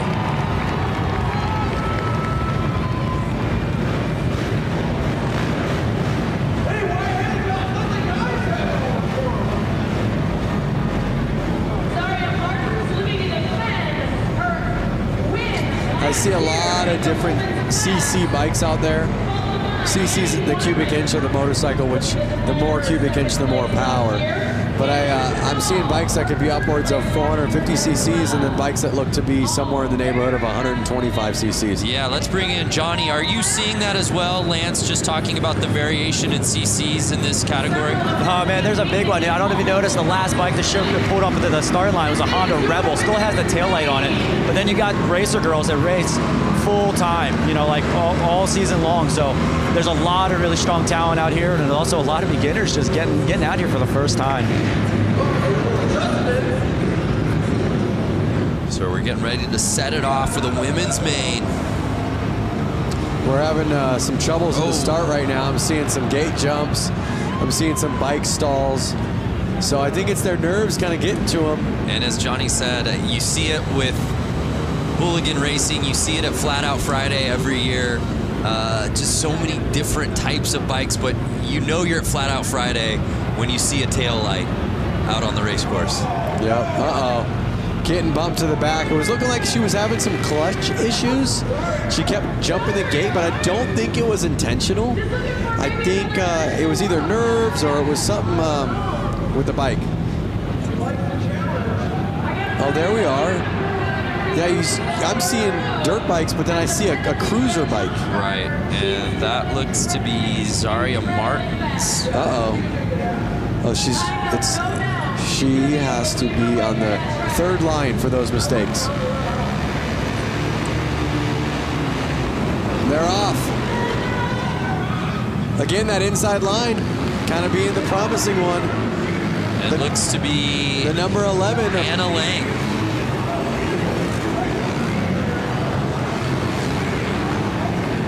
Hannah Lang leading the way. Annie Wyman now taking the lead away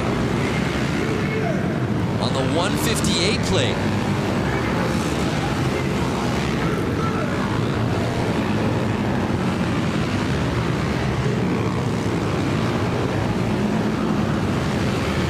And you see the control around the turns and then just gassing on the straightaways. This is what I love about Flat Out Friday. I see dirt bikes and I see street bikes out there. Nobody's scared. Everyone's having fun. Nobody's trying to hurt anyone.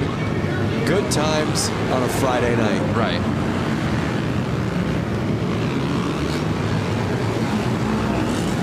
So it's Wyman still leading the way with Megan Funk right behind her. 4 laps to go.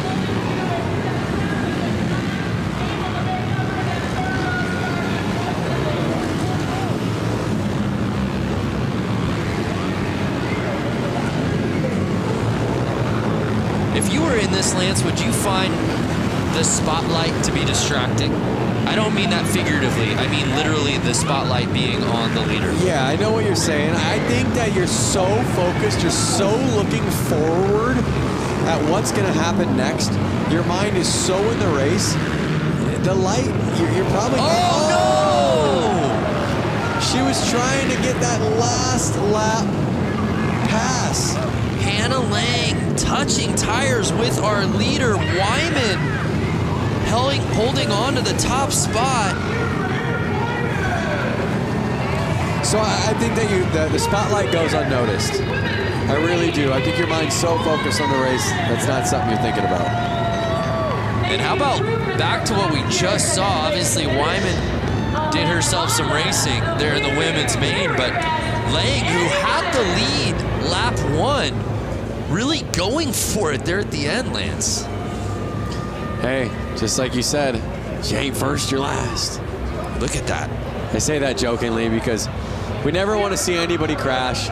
Luckily, it looks as if the crash, she's okay. I believe she probably got up after that. It didn't even seem to deter Wyman at all. I think she was straight up enough, far enough out of the corner that it wasn't going to affect her. So Annie Wyman taking it in the women's main. Let's head down to Diana, who's with Annie. Annie Wyman, congratulations. You took the lead, smooth race, and someone someone almost knocked you down right as you're crossing the finish line for the win. How was tonight for you? Thank you so much. It was a really close race, but I had a lot of fun. It's my first one ever at Flat Out Friday. I wanted to thank my dad for taking me here and all my sponsors for helping me out. First time at Flat Out Friday must be a good luck charm. Congratulations, Wyman taking the win. Yeah, what a performance from Wyman in the women's main. Didn't have the lead early, but was able to climb the ladder, took the top spot by lap number 2, and then there was no looking back. Even got a tire tap there on the final lap. And now it's that category Lance has been waiting for, the scooter main. Let me out there. I wonder if they would have let, I guess a scooter, you probably have to have that section in the bike where your feet can kind of sit on that platform. The scooter main. Do you have a scooter at home? I don't. I have once upon a time. I was actually able to trade my van for it straight up. So a scooter is a light two-wheeled open motor vehicle on which the driver sits over an enclosed engine with legs together and feet resting on the footboard. Look how old that Vespa is. Just a nice vintage Vespa. This is what Flat Out Friday is all about. 8 riders on scooters. And Lance, the reality is almost all of these guys have been out here for other races as well. Just bringing their scooter from home. This is the fun class. Oh, look, they were tied up. This is the fun class. This is the class that I want to be in. Let me out there. Absolutely amazing. Lepsinski leading the way. These are the grocery getters. These are the coffee getters. It's an electric factory in the arena right now. The fans are losing their minds. And they have to race 10 laps on these. They are treated the same way the pros are. That's what's so cool. They don't take this joke class like a joke. They take it serious. They have to do the exact same amount of laps as the women main just did, as all the other mains are doing.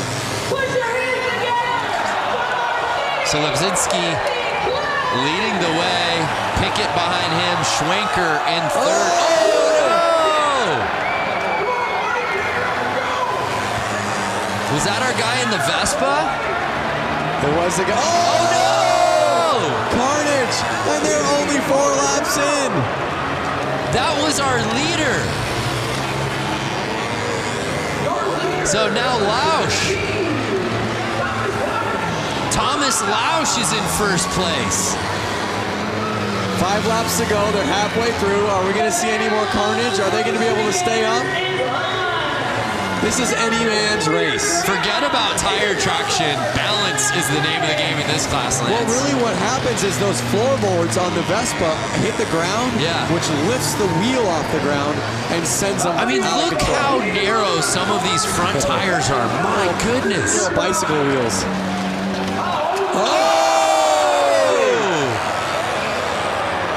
Right back up. A brutal tap. I'm telling you, these guys are laughing. They're all laughing in their helmets right now. And now it's Schwenker. Logan Schwenker leading the way. Will he get past? And he does. Andy Pickett. We've seen 4 lead changes. And the checkered flag comes in. And Andy Pickett on the final lap. The crowd is going wild. Taking the W. There he goes.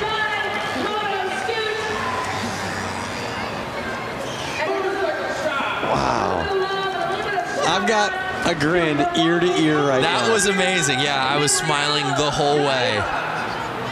Oh! Tucked front end right there.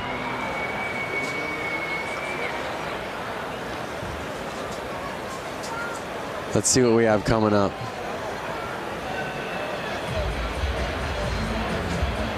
Oh! And just with so little weight between these guys' legs, it's like finding that balance. He's going to feel that on Monday. He's going to feel that tomorrow. A little bunny hopping across the finish line. The results officially coming in. And it was Andy Pickett, our fourth and final lead change, who was able to take the top spot away from Logan Schwenker. What a race, a crowd pleaser. Let's send it down to Diana, who's with Andy. I'm standing with Dante Scavo, who actually got last place. And you know what? I think he had the entire arena laughing and cheering for you, really. You went down in the corner, you had planned, and thank God for your helmet. Walk us through tonight's race for you. You know, I just wanted to represent all my buddies at C&L Machining and everyone in the Shitbox Scooter Club, man. You know, our shit really runs. All right, well, give it up for Dante Scavo. He had all y'all entertained for tonight. Thank you so much, Dante. Guys, back up to you. Thanks, Diana. Make this your year to ride. Learn from the experts and get 50% off the Harley-Davidson Riding Academy. There's a new rider course. Use the code right now. We're giving you the code. RIDE50. Limited quantity available. The offer ends 3/3. That's March 3rd. That's just 3 weeks away. Less than 3 weeks. h-d.com/learn-to-ride for more info. Get 50% off, Lance. Head over to h-d.com/learn-to-ride. So here we go, the PW50 main.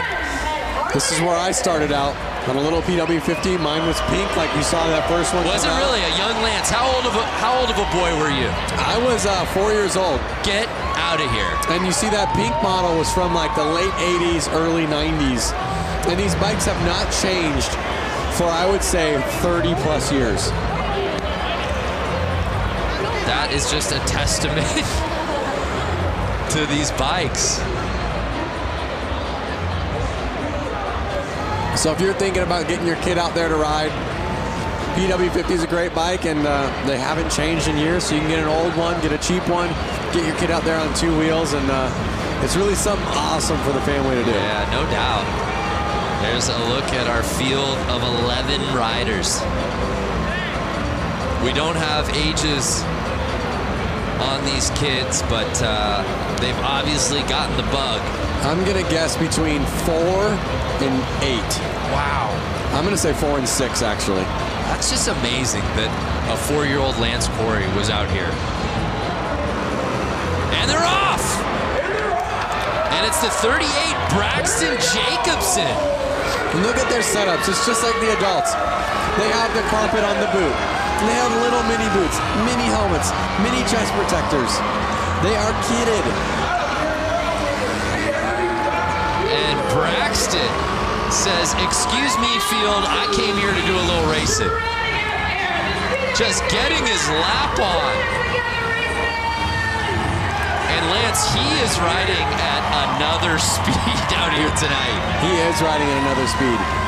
He's looking a little big on the bike, so I'm gonna guess he's a little bit older. But once again, he fits that bike. He's out there racing, and he's having a blast. Perfect form. And the checkered flags are out. And was there any doubt? Braxton Jacobson with a wave to the crowd. What a pro here in the PW50s.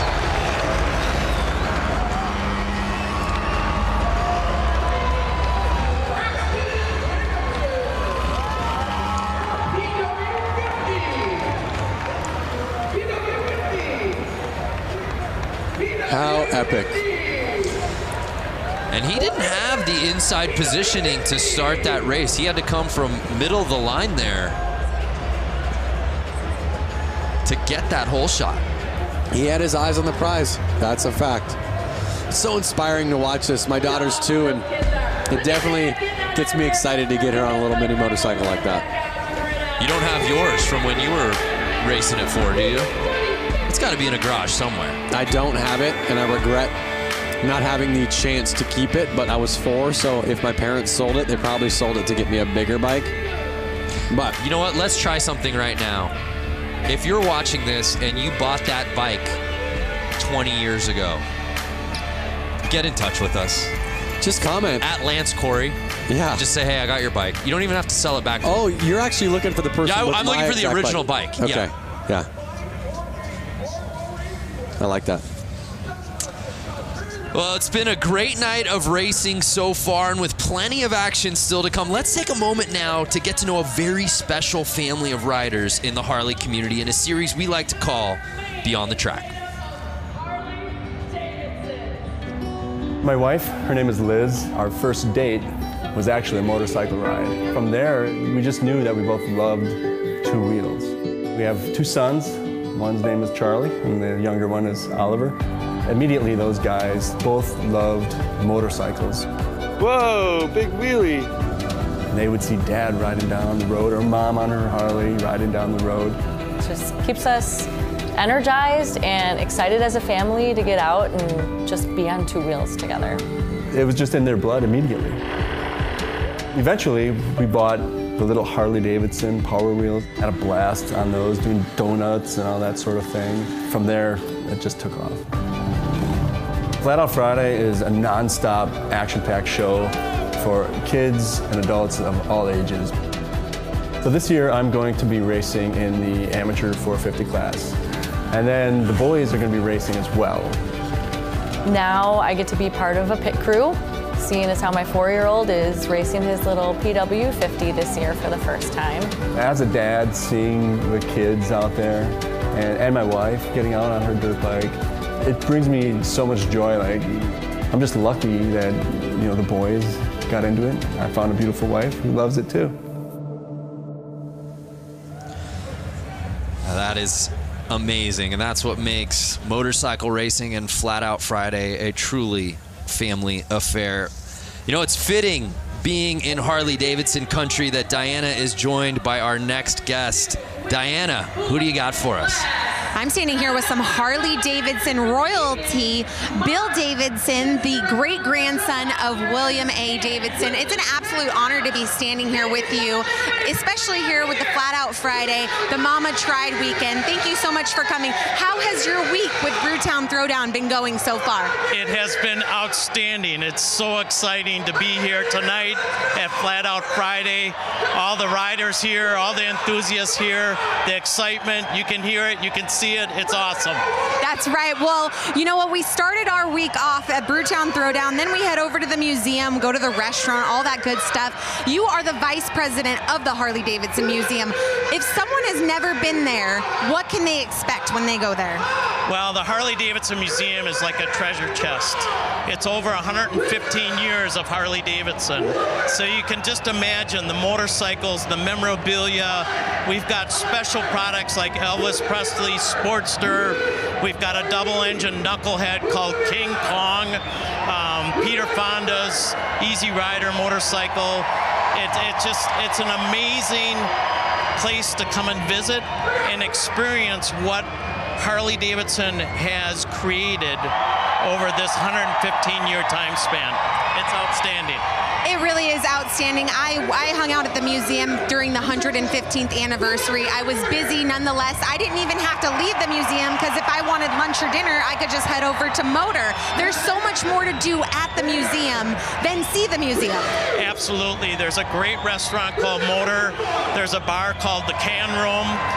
We've got so many events that take place. We do bike nights there. And this summer, starting June 15th, we have a special exhibit that's called the Daredevil exhibit, which is going to be unbelievable. Some of the things that we're bringing in, like Evel Knievel's XR750. We have a motorcycle that's rocket powered with helicopter blades, and it was designed to jump Niagara Falls. It's so amazing. If you guys haven't been to the museum, I mean, they go above and beyond there, and you guys won't want to miss the Daredevil exhibit. It's going to be coming around June 15th. June 15th. And you guys can't miss it. And is there anything else that when people are watching, what do they need to know about the Daredevil in the Harley-Davidson Museum? Well, you can't miss it. It's going to be spectacular. Some of the things we're gathering up actually from around the world, representing daredevils through the years, whether it's been on horses or bicycles or motorcycles or cars. It's going to be at the Harley-Davidson Museum this summer. Well, do not miss it. June 15th, Daredevil. Bill Davidson, such an honor to be standing next to you, and thank you so much for all of your family's history and lineage. Thank you. Brando, Lance, I'm going to send it back up to you guys. I bet you're jealous right now. We are peanut butter and jealous is what we are. And the Harley-Davidson Museum is worth the trip to Milwaukee alone. Whether you own a Harley-Davidson, whether you rode motorcycles or not, it is an institution. We love going there. I love the Harley-Davidson Museum. I love the food that they have there. I love the memorabilia that you can buy. Well, tonight's broadcast is brought to you by the all-new electric Livewire. Plug into a new kind of thrill. Discover more at h-d.com/livewire. And by Eagle Rider Rentals and Tours. With more than 150 locations in the United States, rent your dream bike for a road trip across town or across the country. Eagle Rider's the official U.S. provider of rentals and tours for Harley-Davidson Motor Company.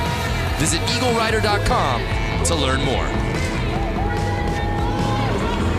Well, the show moves on here at Flat Out Friday as we move on to our next class. It's time for the women's hooligan main race. Let's head back down to Johnny for a little report from the course. Johnny, how you been, man? Just down here watching the action. We got a full class of women hooligan bikes this afternoon. And to me, if you look at these women, there's not many over 5'10". I'm 6 foot, and these things are 500-pound motorcycles. And even me riding them around on the street, I get, intimidated. So these girls are jumping out here, and they're going to put on a show. The racing's going to be really good. Throwing these bikes around like they're mini bikes and make some good passes. I'm excited for this. Yeah, we are too. Well said. What a sharp lineup of motorcycles, Lance. Yeah, I'm looking at the start list right now and looking at the women out there. I see a name that's familiar, Kaylin Thorian. She is a professional skier. Right. Who loves to ride Harley-Davidsons. Clearly. The bike she's on is not even her bike. She flew here, asked to borrow one of the hooligan racers' bikes, so she's out on there on someone else's bike. She loves racing so much, she loves motorcycles so much that she found herself out here sans bike and just said, I'll figure it out. Yep, and she's right there, the number 46. You could see her about five women in. Four women in. Keep an eye on her. Also in this lineup, Hannah Lang, who went down on the final lap in her previous race. 2 down so far. Never a good thing to see on the first lap. They're running a red flag. Usually means pull over. Let's get this cleaned up. Everyone, let's restart this race. Yeah, that's a tough start. It's never a good thing to see people go down on the first corner. And we've been saying it, though. You get your laps in early, and then it's just so much of sit around and wait, and you finally get to that point. And it's such a buzzkill right out of the gate to go down. Oh, the man. adrenaline. Ooh. I'm worried. Was that Kaylin? I think that was Kaylin. That was 46 Kaylin who I was talking about. Yeah. And you also see... Look at her. Look at how tough she is. She's not scared. She wants to get back out there, but they need to get the bike straightened up. Right. She is tough. Kaylin Thorian, and she's trying to get back out there. Looks like she's going back out. Awesome. Love to see that. What did I tell you? Keep an eye on her. Again, what a story, traveling out here to Milwaukee without a bike. She just crashed somebody else's bike. Just crashed somebody else's bike, who might be racing later tonight. We don't know. That's one of the Suicide Machine Co. bikes. I'm not sure if they made it in the main or not. But you got to be a pretty nice person to, let somebody go out there and race your bike. Again, they're just doing this for fun. Nothing serious. They literally are like, oh, you want to race my bike? Yeah, go race it. And then she just kind of comes like, sorry. I'm sure they're gonna go up to her and go, "Wow, we're so stoked you got back out there. Look at her. Something's up with her shoulder, but she's back out there. Everyone's kind of cheering her on. She's ready to go. Her adrenaline is just pumping. You know she's gonna be sore." So we'll set it off. Take 2. And really, that underscores the fact that Hannah Lang, much like her previous race, got off to a fantastic start, and she does just that again, grabbing hole shot.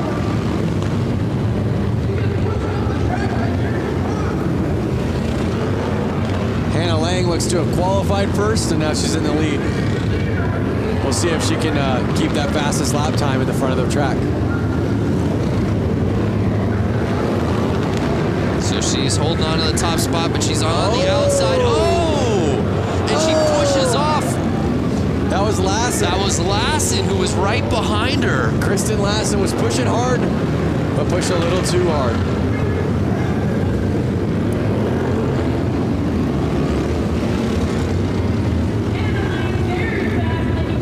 And now you're starting to see Lang lap.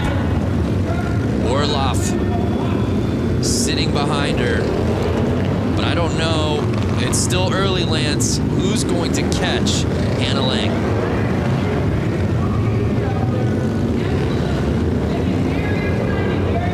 They're a minute in the race. You can already see Lang's got a 5-second lead on Orloff. Mia Orloff sitting in that second position, but she's got so much ground to cover, and Hannah Lang just seems to be getting faster as this final moves on. Every lap, your confidence kind of boosts and boosts and boosts. You're getting more comfortable. You feel the track more and more. You understand the track more and more. As long as you can keep your excitement level down, you can usually hold on to that win.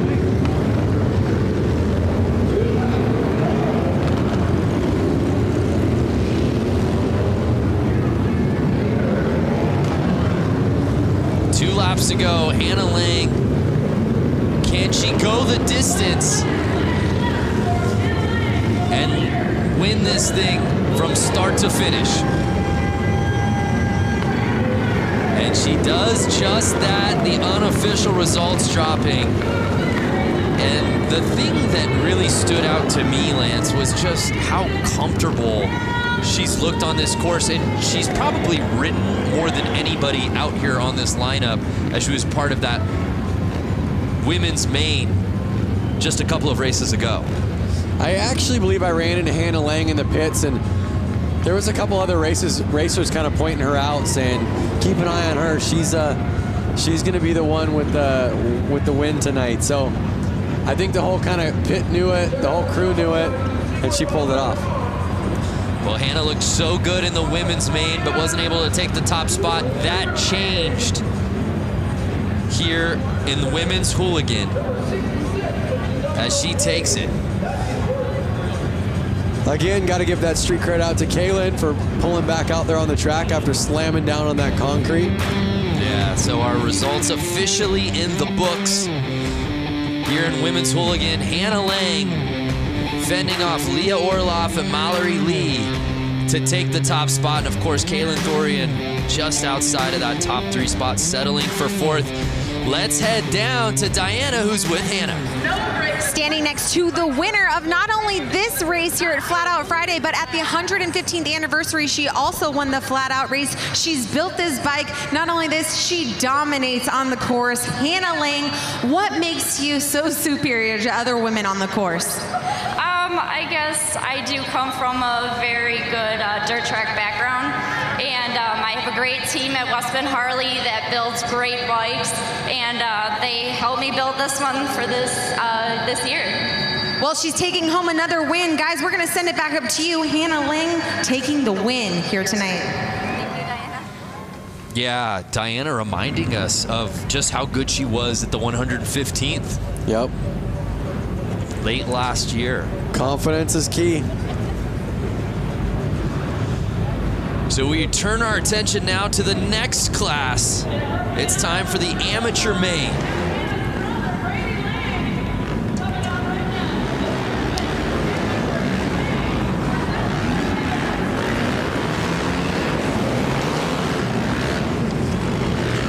So the Open Amateur Main featuring 12 riders.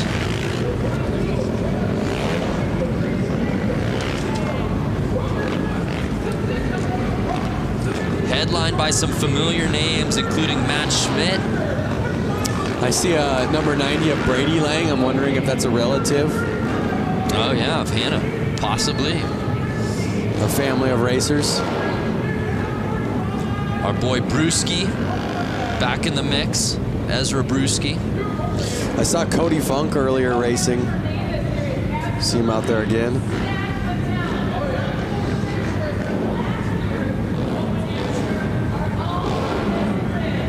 Our lineup set for the Open Ams.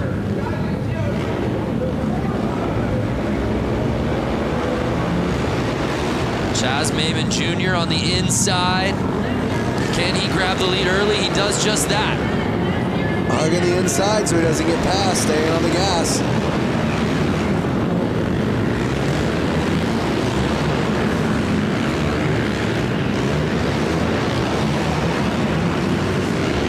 The nerves are up right now, 10 laps to go, and these guys are on the gas. They are wheel to wheel right now. Lang is on Chaz Maimon's heels. Can he catch him? And you see him, Lance, trying to get that inside, but Maimon not giving him any room. They are not letting off. They want to pass. It's such a tight track. It's so hard to pass, but we've seen it happen. It might happen. 6 laps to go. Look at how fast this race is going. And Maimon just continues to be relentless with holding on the inside. Lang's doing everything he can to push through.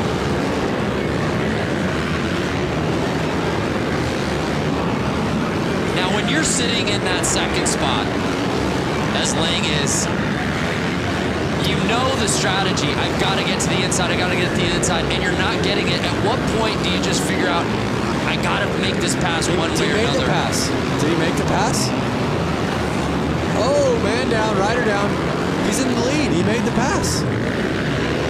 Lang made the pass. You're right. Lang is on top. Must have happened without unofficial results, and he does it. Was that the final lap that he did it? I think those results are a little off. I believe Lang pulled it. Lang is on the 90 plate. Yep. And so he sure looks like he did. Lang wins the women's class. Lang wins the Open Amateur class. So what you're saying is when you register for these races, you should write last name Lang. What I'm saying is the Langs trained together. The Lang train. Yep. And they knew exactly what to do. There's the pass right there. Whoa. We said it. All race long, Lang was just looking for that opening. Do not give him the slightest daylight because he was going to take advantage of it. Flagger, almost down for the count.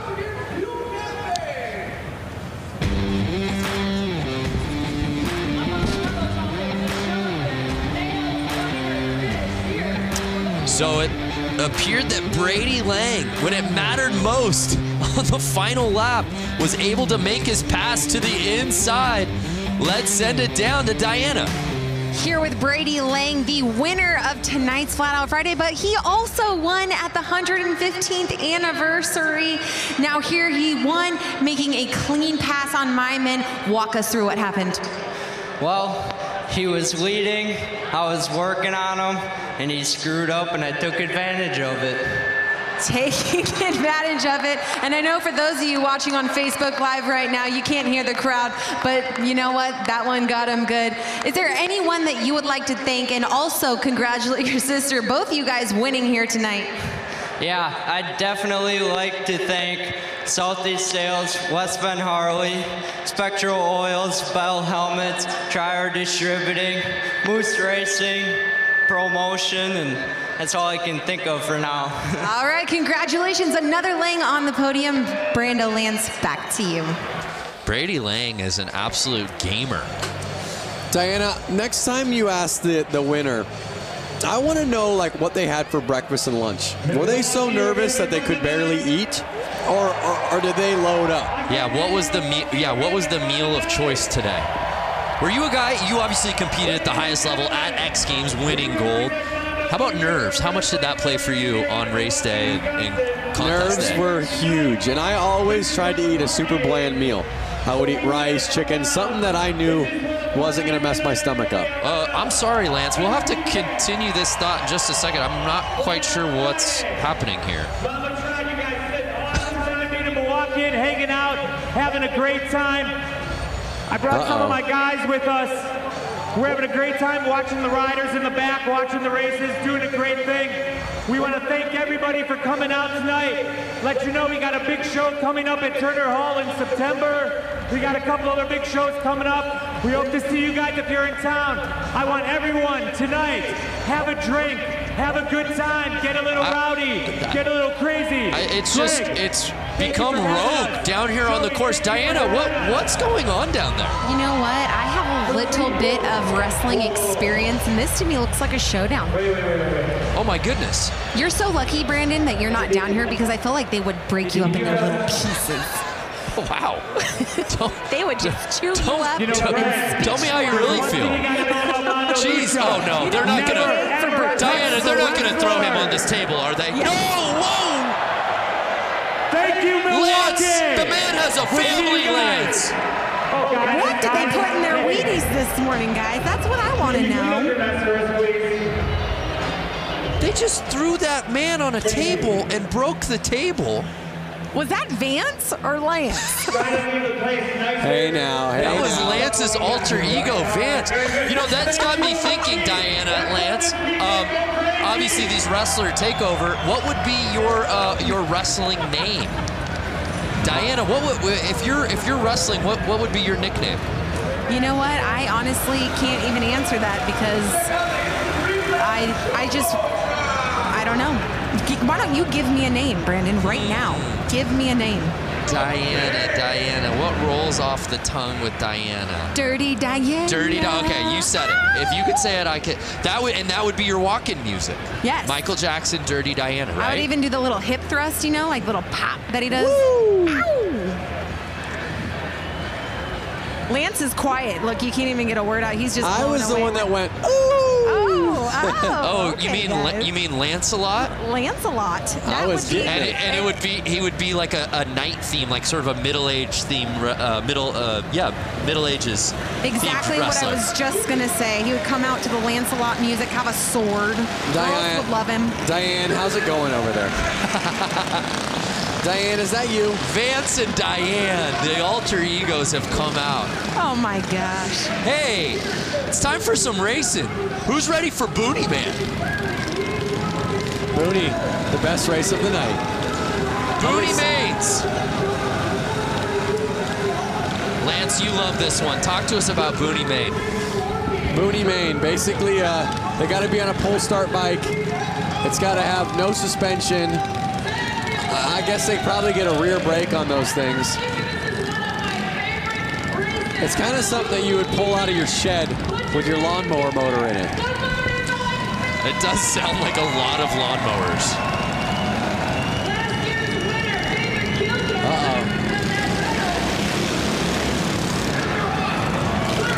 Oh, JJ Flaherty out in the lead with his white leathers. JJ Flaherty's a local out here. He is. He didn't make the main for the hooligan class, which I'm sure he's bummed about, but that's why he brought this bike out, because he wanted more laps and he wanted more racing. JJ Flaherty, an absolute fan favorite. I was walking the concourse earlier this evening, and kids were beyond stoked to meet him and get his autograph out here tonight. A lot of JJ fans here at Panther Arena. You see David Kilkenny right behind him. I've seen both of these bikes racing right at the peak for the last 4 or 5 years here. Can Kilkenny catch him? It looks like he was making the pass, but Flaherty. Oh, I think he did, Lance. I think this win. Both Kilkenny. Notice the lines they're taking. That is what's making who's going to pass. They're going outside in, passing the guy in jeans. One of the guys just needs to take the other one out. Just clean, take him out, push him over. This is the battle we've been waiting for, Kilkenny. Over the jump, the only time I've seen it used. Kilkenny versus Flaherty in the booty main. Can Flaherty get the lead back? Take him out, Flaherty, take him out. I wish I had an earpiece right now into Flaherty's ear. Take him out, take him out. Sweeps the leg, JJ. And Kilkenny will just not let up. Final lap time. Can Flaherty regain the lead? I don't think so. Take him out, go, go. And Kilkenny wheeling his way into first place. That was a fun one. And look at that. They're both hyped. Pumping each other up. It's all good fun and games. I mean, this race tonight, all these races is almost like no different than meeting your friend at the park for a Friday evening basketball game.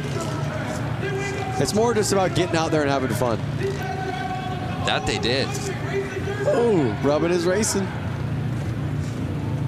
The Booney main. Be nice if we got a little Gucci main maybe playing in arena during that race.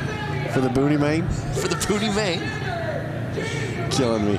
You're killing me. How about Flaherty looked unstoppable in that thing? But it was David Kilkenny who grabbed that lead and wouldn't let go. David Kilkenny winning Booney main. Let's head down to Diana, who's with David. David Kilkenny dominating out here. David, you were working in and out with JJ Flaherty. Walk us through why you're so dominant over him. I don't know. I think we just ride together a lot, and I don't know. We both like to have fun on these silly little bikes. Well, why didn't you just punt him off in the corner?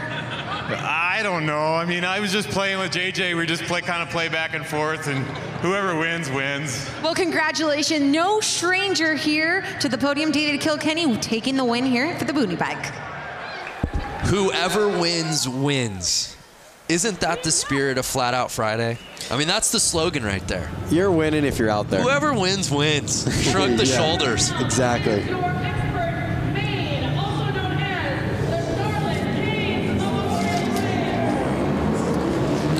Now we're getting into the big dogs, Lance. Expert main. That means we've got to bring in our pro, Johnny. Break down this category for us, these riders, these bikes. So, you know, these guys are on 450s. They're used to racing on bigger tracks. You know, the spectators are about the same, so the nerves aren't so much. It's just a tight track that's really going to amp these guys up. You know, all day long they've been watching the track, you know, really seeing if the track is changing. Because these guys, unlike those guys, you know, just said on the boonies, hey, whoever wins, wins. It's not these guys. They're wanting to take home this win. Even though they're not the big show here tonight, because the hooligans kind of take over, these guys want to win. They want to.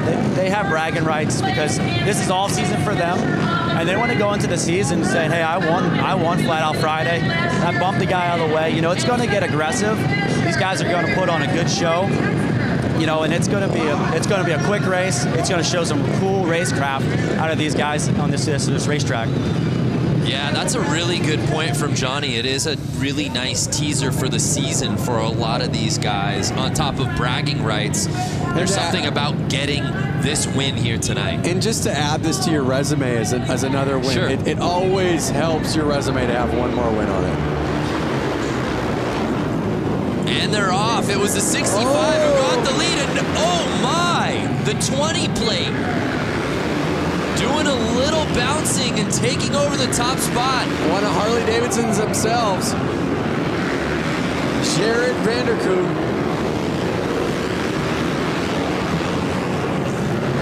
You see him. They're already getting into lap traffic. This is going to get gnarly. This is absolute mayhem here in the expert main. These bikes are never standing up at a 45 degree to the ground. They are... I actually at a 90 degree to the ground. They're at a 45 the whole time. I know you can't see it because there's not a camera. Lance literally pulled out a protractor out of his pocket and started putting the degrees to make sure he said it right. They are never getting, they're staying at a 45 degree. They're never getting even to a 90 degree to the ground.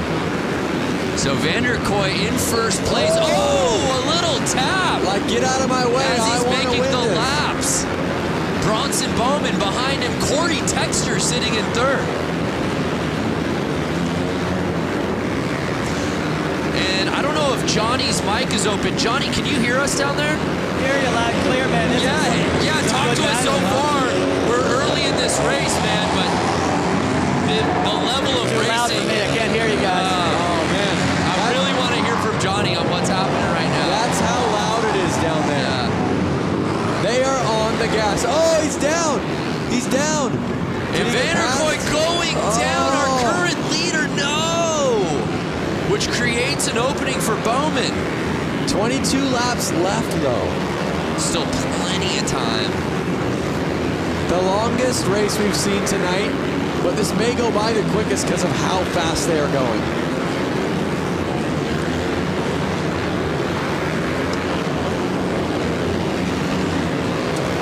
So it's Bowman still in first place, Corey Texter behind him. And you know who I don't see any side of, at least at the top, is the 69 plate, Sammy Halpert.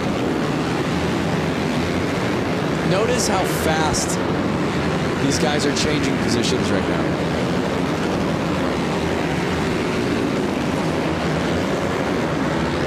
Jared's already back to third place. He's 4 seconds off the leader. Can he reel him back in? And Bowman is just full throttle on this track here tonight. And again, the mentality shifts, right? It was the boonies right before this. Guys just having fun, screwing around. Whoever wins, wins. And the entire vibe has changed. And now I'm on the edge of my seat. Yeah, literally, you are. So Bowman holding off Texter. I'm trying to just pay attention to who's staying in the lead right now.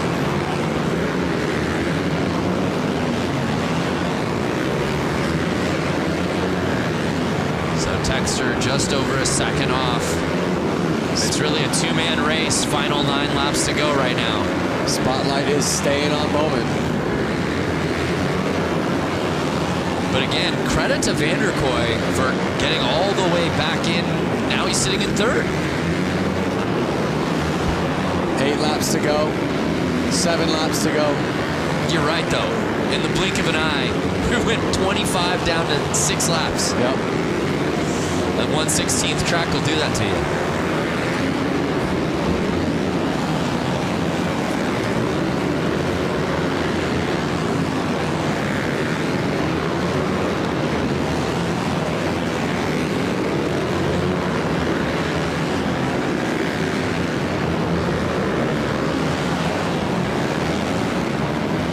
So wait a second. I just had a realization. 1/16th track, right? Yes, sir. So if they're riding 25 laps, they're riding right about a mile and a half. Crazy. In 4 minutes. Just think about how fast that is. That gives you a perception idea of when you go run a mile on your feet. They're riding about a mile and a half in 4 minutes. 4 minutes and 37 seconds. I was told there would be no math. And with that, expert main in the books. And it was Bowman who was able to hold off Corey Texter and the rest of this field. And as Johnny said, bragging rights heading into the season. Johnny, can you hear us? Now let's calm down a little bit. That was some intense racing there. Yeah, talk to us about what went down. Sorry, I lost it there. Now I can hear you again. Yeah, Johnny, just your analysis of that race. As you said, early season bragging rights on the line. Yeah, you know, it was definitely a bar bag, and, you know, Vanderkoy just lost it there, spun out, leading the race, and then, you know, with Texter catching him, I don't know if you guys really caught on to that, but it came down close. I think, you know, if they would have had a little bit more laps, you know, that happened really fast. Our races are a little longer time, not laps, but time. Right. You know, these guys had enough energy to keep going, but it was, you know, it just ran out of time. But that was a good race. You know, you have to put up to these guys. Like, you know, they fall, but they're doing 7 seconds around this track. I don't know if you guys realize that, but it was 7 seconds of lap time with these guys. So they're traveling a lot of distance pretty quick in this little arena. The results are in, and it was Bronson taking the top spot. Jared Vanderkoy was leading early, but unfortunately going down. Still a top 3 finish, but wasn't able to win the thing outright. Let's head down to Diana, who's with our winner. Your 2-time winner, Bronson Bauman. Congratulations, capitalizing off of Vanderkoy's mistake and brought home the win. Yeah, definitely. I hate to see my best friend go down like that while leading the race. I would have been pumped with the 1 and 2, but you know, luck has it. Last year I crashed during the main event and picked it back up and got the win. So to get the win again here tonight, 2 years in a row is awesome. Well, keeping it rubber side down with a clean line brings you on the win. Congratulations, 2nd win in a row for Flat Out Friday, Bronson Bauman. Congratulations to Bronson. That was some racing, no doubt about it. That was epic, but as you heard him say how stoked or how bummed he was for his friend, he said he would have been cool with 1, 2. Right. So they kind of all have that mentality out there. And the lights are down, which can only mean one thing. It's time for some hooligans. Is it the hooligans already? This should be the open hooligan main. Wow.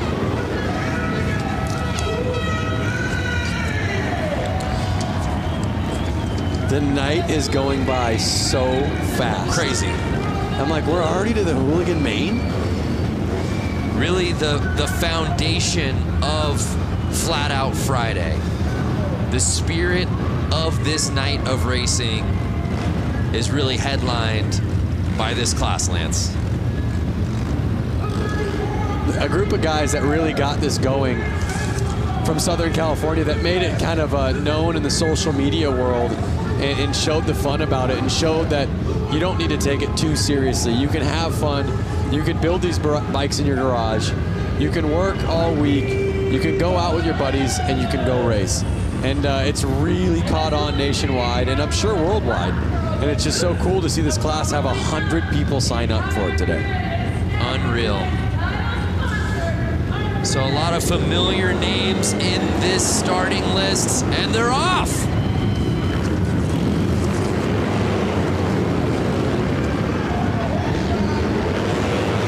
You see the 100 and Nick Mattia out in the lead right now, holding on. Can he hold it on for the next 11 laps?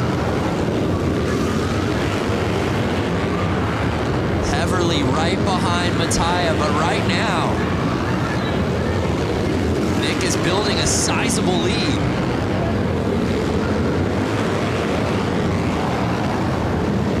And now Mishler passing Heverly, for right behind Mattia. Can Danny Mishler bring it and try to find an opening?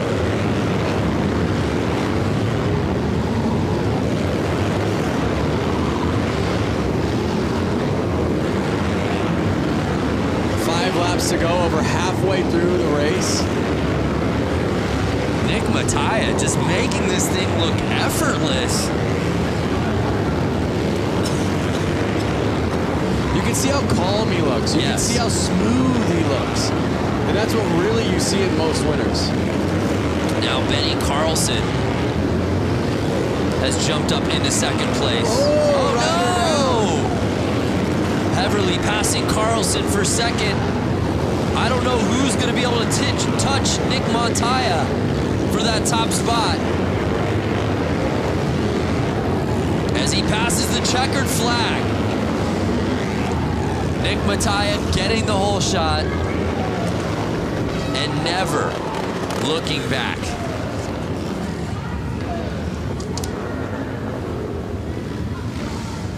Heverly taking second and Mishler rounding out our top 3.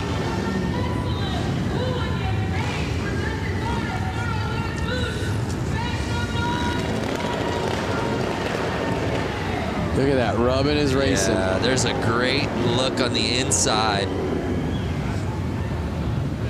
Oh, look at him riding those cones right there.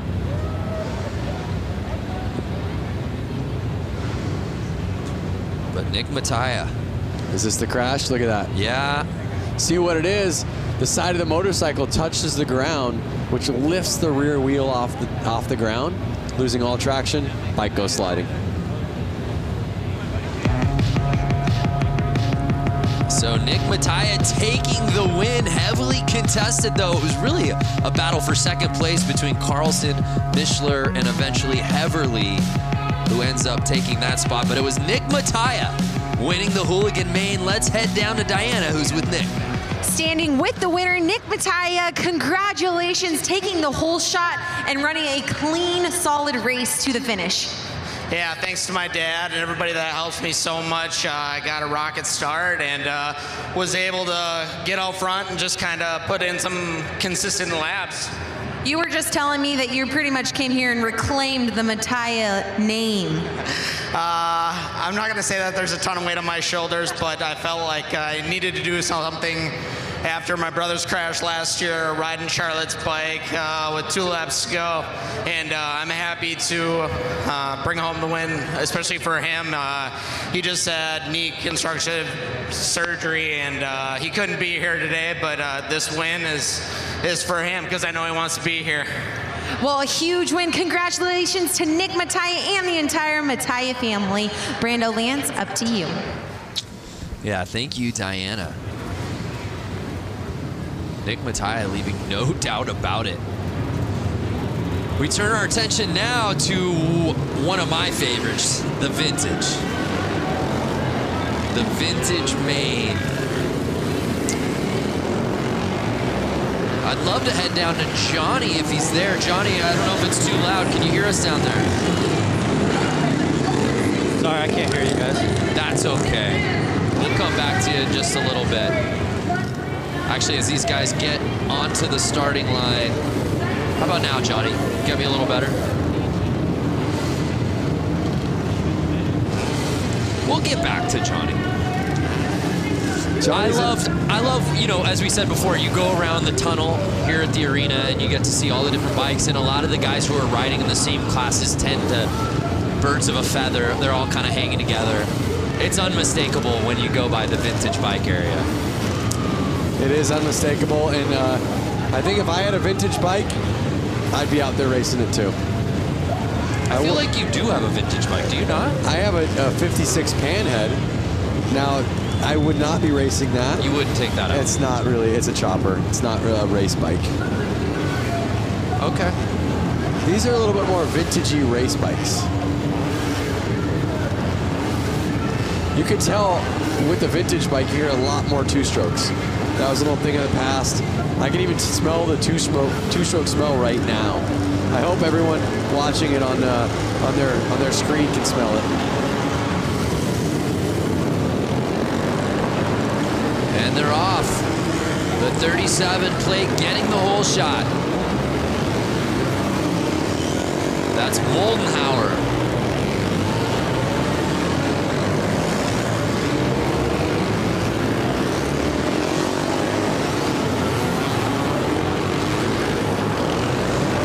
Really neat, Lance, was watching this class out during the Harley-Davidson. Oh, look at that. Oh! Couple bikes down. I'm not sure if they've broken down on them. They're just not able to finish the race because of how old the bikes are. To finish that thought, the Harley-Davidson 115th anniversary races, when we did the beach race. Yep. And seeing a lot of these vintage bikes out racing on the sand. That was incredible. So Moldenhauer really just kind of weekend cruising right now to the lead. Yeah, it doesn't look like anybody. Oh! Doesn't look like anybody's pushing too hard. I think those vintage bikes might be dropping some oil on the track, which is making all these riders go down.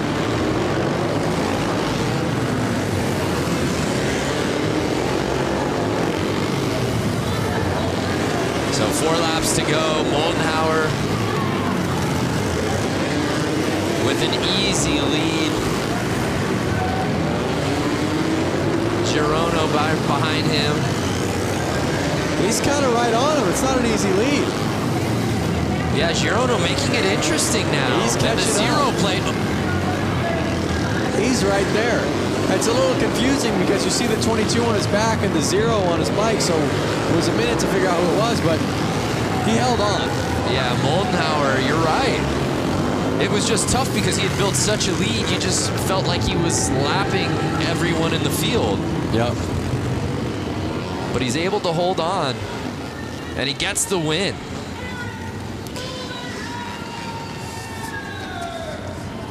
Next up's my favorite class. Name, Goofball. Yeah, I can't wait for that one. Same name that I call you. Yeah, Goofball. That'd be my wrestling name, I think. The Goofball.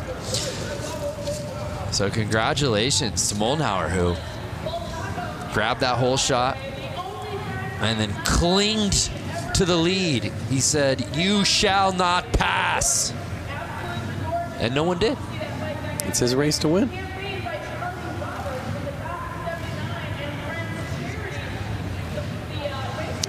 So the final results officially in. Let's take one more look at the standings from the Vintage Main. It was Eric Moldenhauer. Tony Girono, though, made it interesting. You look at those times, a lot closer than I guess I was giving Tony credit for throughout that race. But let's head down to Diana, who's with Eric. Standing with the winner, Eric Moldenhauer. Now, Eric and I were just talking, and this is a pretty special moment for him because he came to Flat Out Friday about 6 years ago, the first ever Flat Out Friday, and it motivated you to come out here and race. Talk to us about it.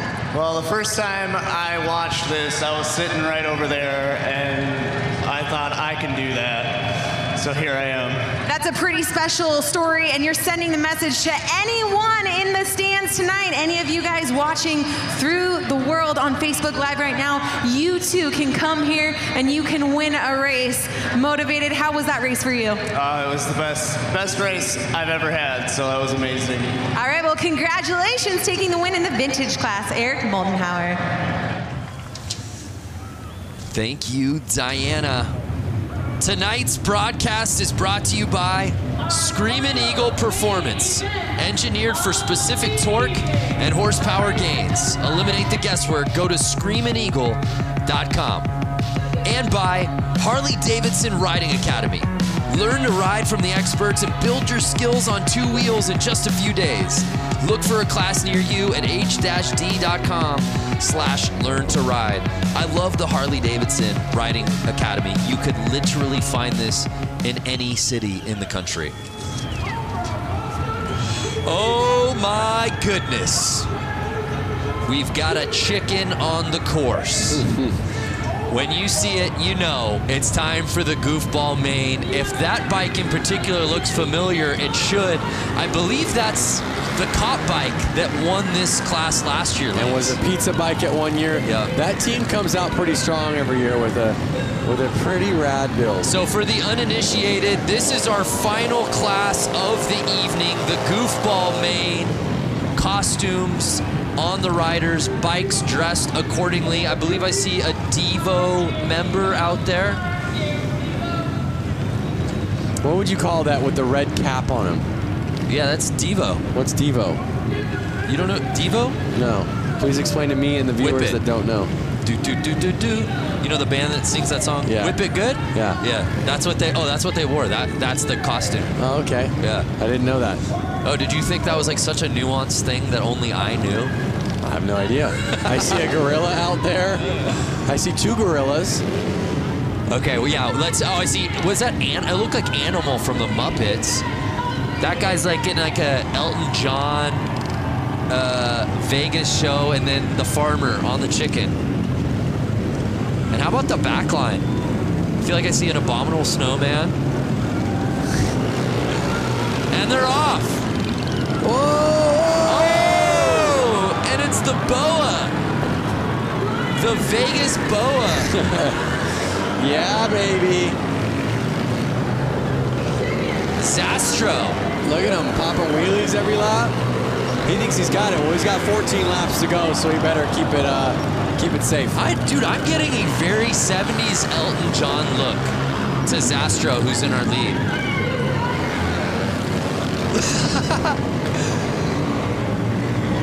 An unmistakable flair from Zastro around this course. Oh, the chicken! The chicken hit the ground. The farmer could not control his chicken. What's the three-wheeler doing? Chicken's down. Elvis is running it. Who's going to catch the Boas? As he's making his laps. Nine laps to go. I'm kind of hoping he makes somewhat of a mistake so somebody catches up to him. I just hope that he does win it so we can ask Diana during the winner's interview what exactly he's going for on this look. I want that lawnmower. Hey, Diana, can you hear us? I can hear you. I think what I am going to be asking him is just, was Elton his inspiration? I think he's going to say yes. But you know what? I really do have to give a shout out to the guy who's in the red jumpsuit, the number 77, John Dunbar. He actually works for Harley-Davidson, and he has this little boonie bike that he basically contrapted together. It almost looks like it has a sidecar. But guys, that's actually the engine. Oh, so no way! Both of his hand grips are his throttle, and I just got to give a shout out because he's one of my bosses at Harley-Davidson. So hey, pal, good job out there. Hey, pander when you can, Diana. No shame in the game. Oh, I did not realize that's actually not a sidecar, but the motor itself. That's amazing.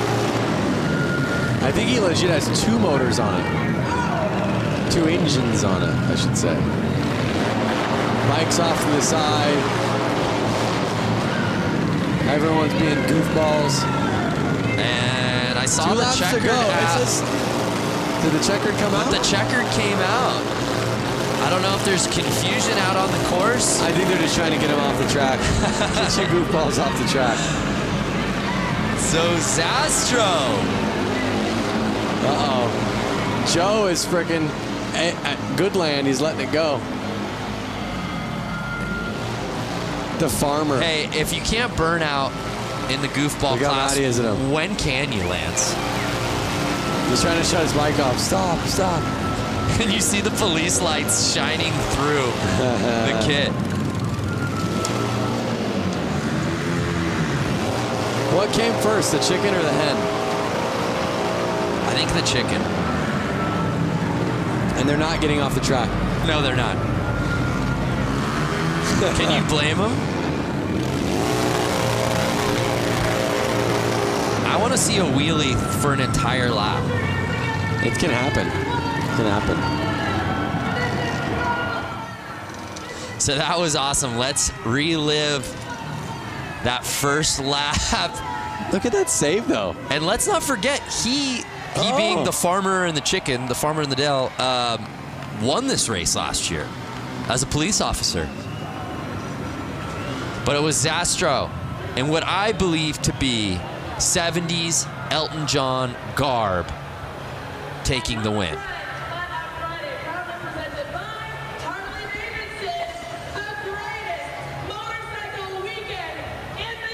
And again, you would wonder if the boas, just like tassels on some of the previous drivers, would inhibit the speed. It didn't do it at all. Look at how many guys are trying to stop Farmer from doing burnouts. Well, let's send it down to Diana, who's with our winner. You know, this whole time you guys have been calling him by his name, but it's actually wrong. It's Elton Ron, and Elton here has taken the win. This was a great class, and I just love that we have Elton in the flesh. Thank you. I'm just glad Harley brought me back after 16 years. After 16 years? You haven't been here for after 16 years? No, Harley just brought me back after 16 years. I'm really appreciating it. Well, Elton Ron appreciates Harley-Davidson after 16 years bringing him back. We love Harley-Davidson putting on a great event here. You just put on a whole show for the entire stadium. Thank you, sir. Thank you. I'd like to thank Andy Mock from Motoscoot. He completely did this. I just got back in town. the people that put this on, obviously, and Mike Pence, too. Awesome. Well, congratulations, Elton Ron, taking the win here for the Goofballs. I love it because Ron Zastro got the whole shot, got the lead, and then immediately went wheels up and just wanted to have a good time through that first lap. I just wanted one note from Elton Ron. Just one hit. Just one Rocket Man. Yeah, Rocket Man. What a night out here at Flat Out Friday. I hope you fans watching at home, have you enjoyed it as much as Lance and I have. Let's do a little social recoup if we can. I'd love to see what people were saying that we're watching. Ride with Peaks, 2:22 in the UK, and I'm hooked. This is amazing. Flat Out Friday. Please put my tweet on the Jumbotron. I love racing. That's all I ever wanted. Well, Cold Cucumber. I don't know if it got on the Tron, but you got on the screen on the big show, baby. It's madness here in Milwaukee. Yeah, yes it was. It smells like fast bike bulls in here. What a night It's been so much fun, Lance. Hey, let's head down to Johnny for his final thoughts on the night. Johnny, you made your broadcast debut. What'd you think of your first Flat Out Friday on the microphone? Wow, man, that was, I think that was the way to win the night. The racing all night long was incredible. I don't even know what to call that. I don't know if it was a race or just, it definitely fits the Flat Out Friday motto, And then this isn't even the end of the weekend, All these guys here tonight watching and hanging out, there's still bike shows and all this other stuff going on. So, man, for this event, to come here to see the racing, let alone like having pros and the hooligans, having 100 hooligans split in between 3 classes, now this event is just taking that racing to a whole different level in the wintertime when it's 10 degrees outside. This was an amazing event. Yeah, it didn't feel like 10 degrees inside. Thank you, Johnny. How about Diana Dahlgren, your final thoughts? What's your takeaway from Flat Out Friday 2019? You know what? Flat Out Friday 2019 was epic. And not only that, the whole week and the weekend continues after this. Lance and I, we got to do this amazing bike build-off. We went head-to-head for Brewtown Throwdown. And you guys, the fans, are going to be able to vote come Sunday. Social channels are going to be lit up with our 2 Harleys that we got to build here in Milwaukee this week. You guys are going to have to vote for Team Super Bob. No Vance, you're not going to win with Team Quick and Sleazy Easy Cheesy. Okay, guys, great weekend, and of course, having a blast with you and Harley-Davidson. So grateful for everything they've put on through the entire week. Thank you, Diana. Look at that, a shot across the bow to you. Go Quick and Easy. Vote for the red bike. Quick and Easy. Let's win, baby.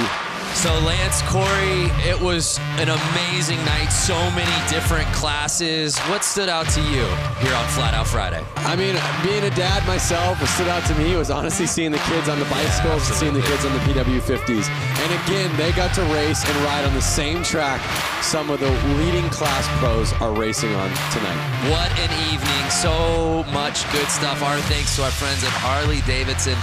For Diana Dahlgren, Johnny Lewis, Lance Corey, I'm Brandon Graham saying thank you so much for watching Flat Out Friday here from Milwaukee, Wisconsin.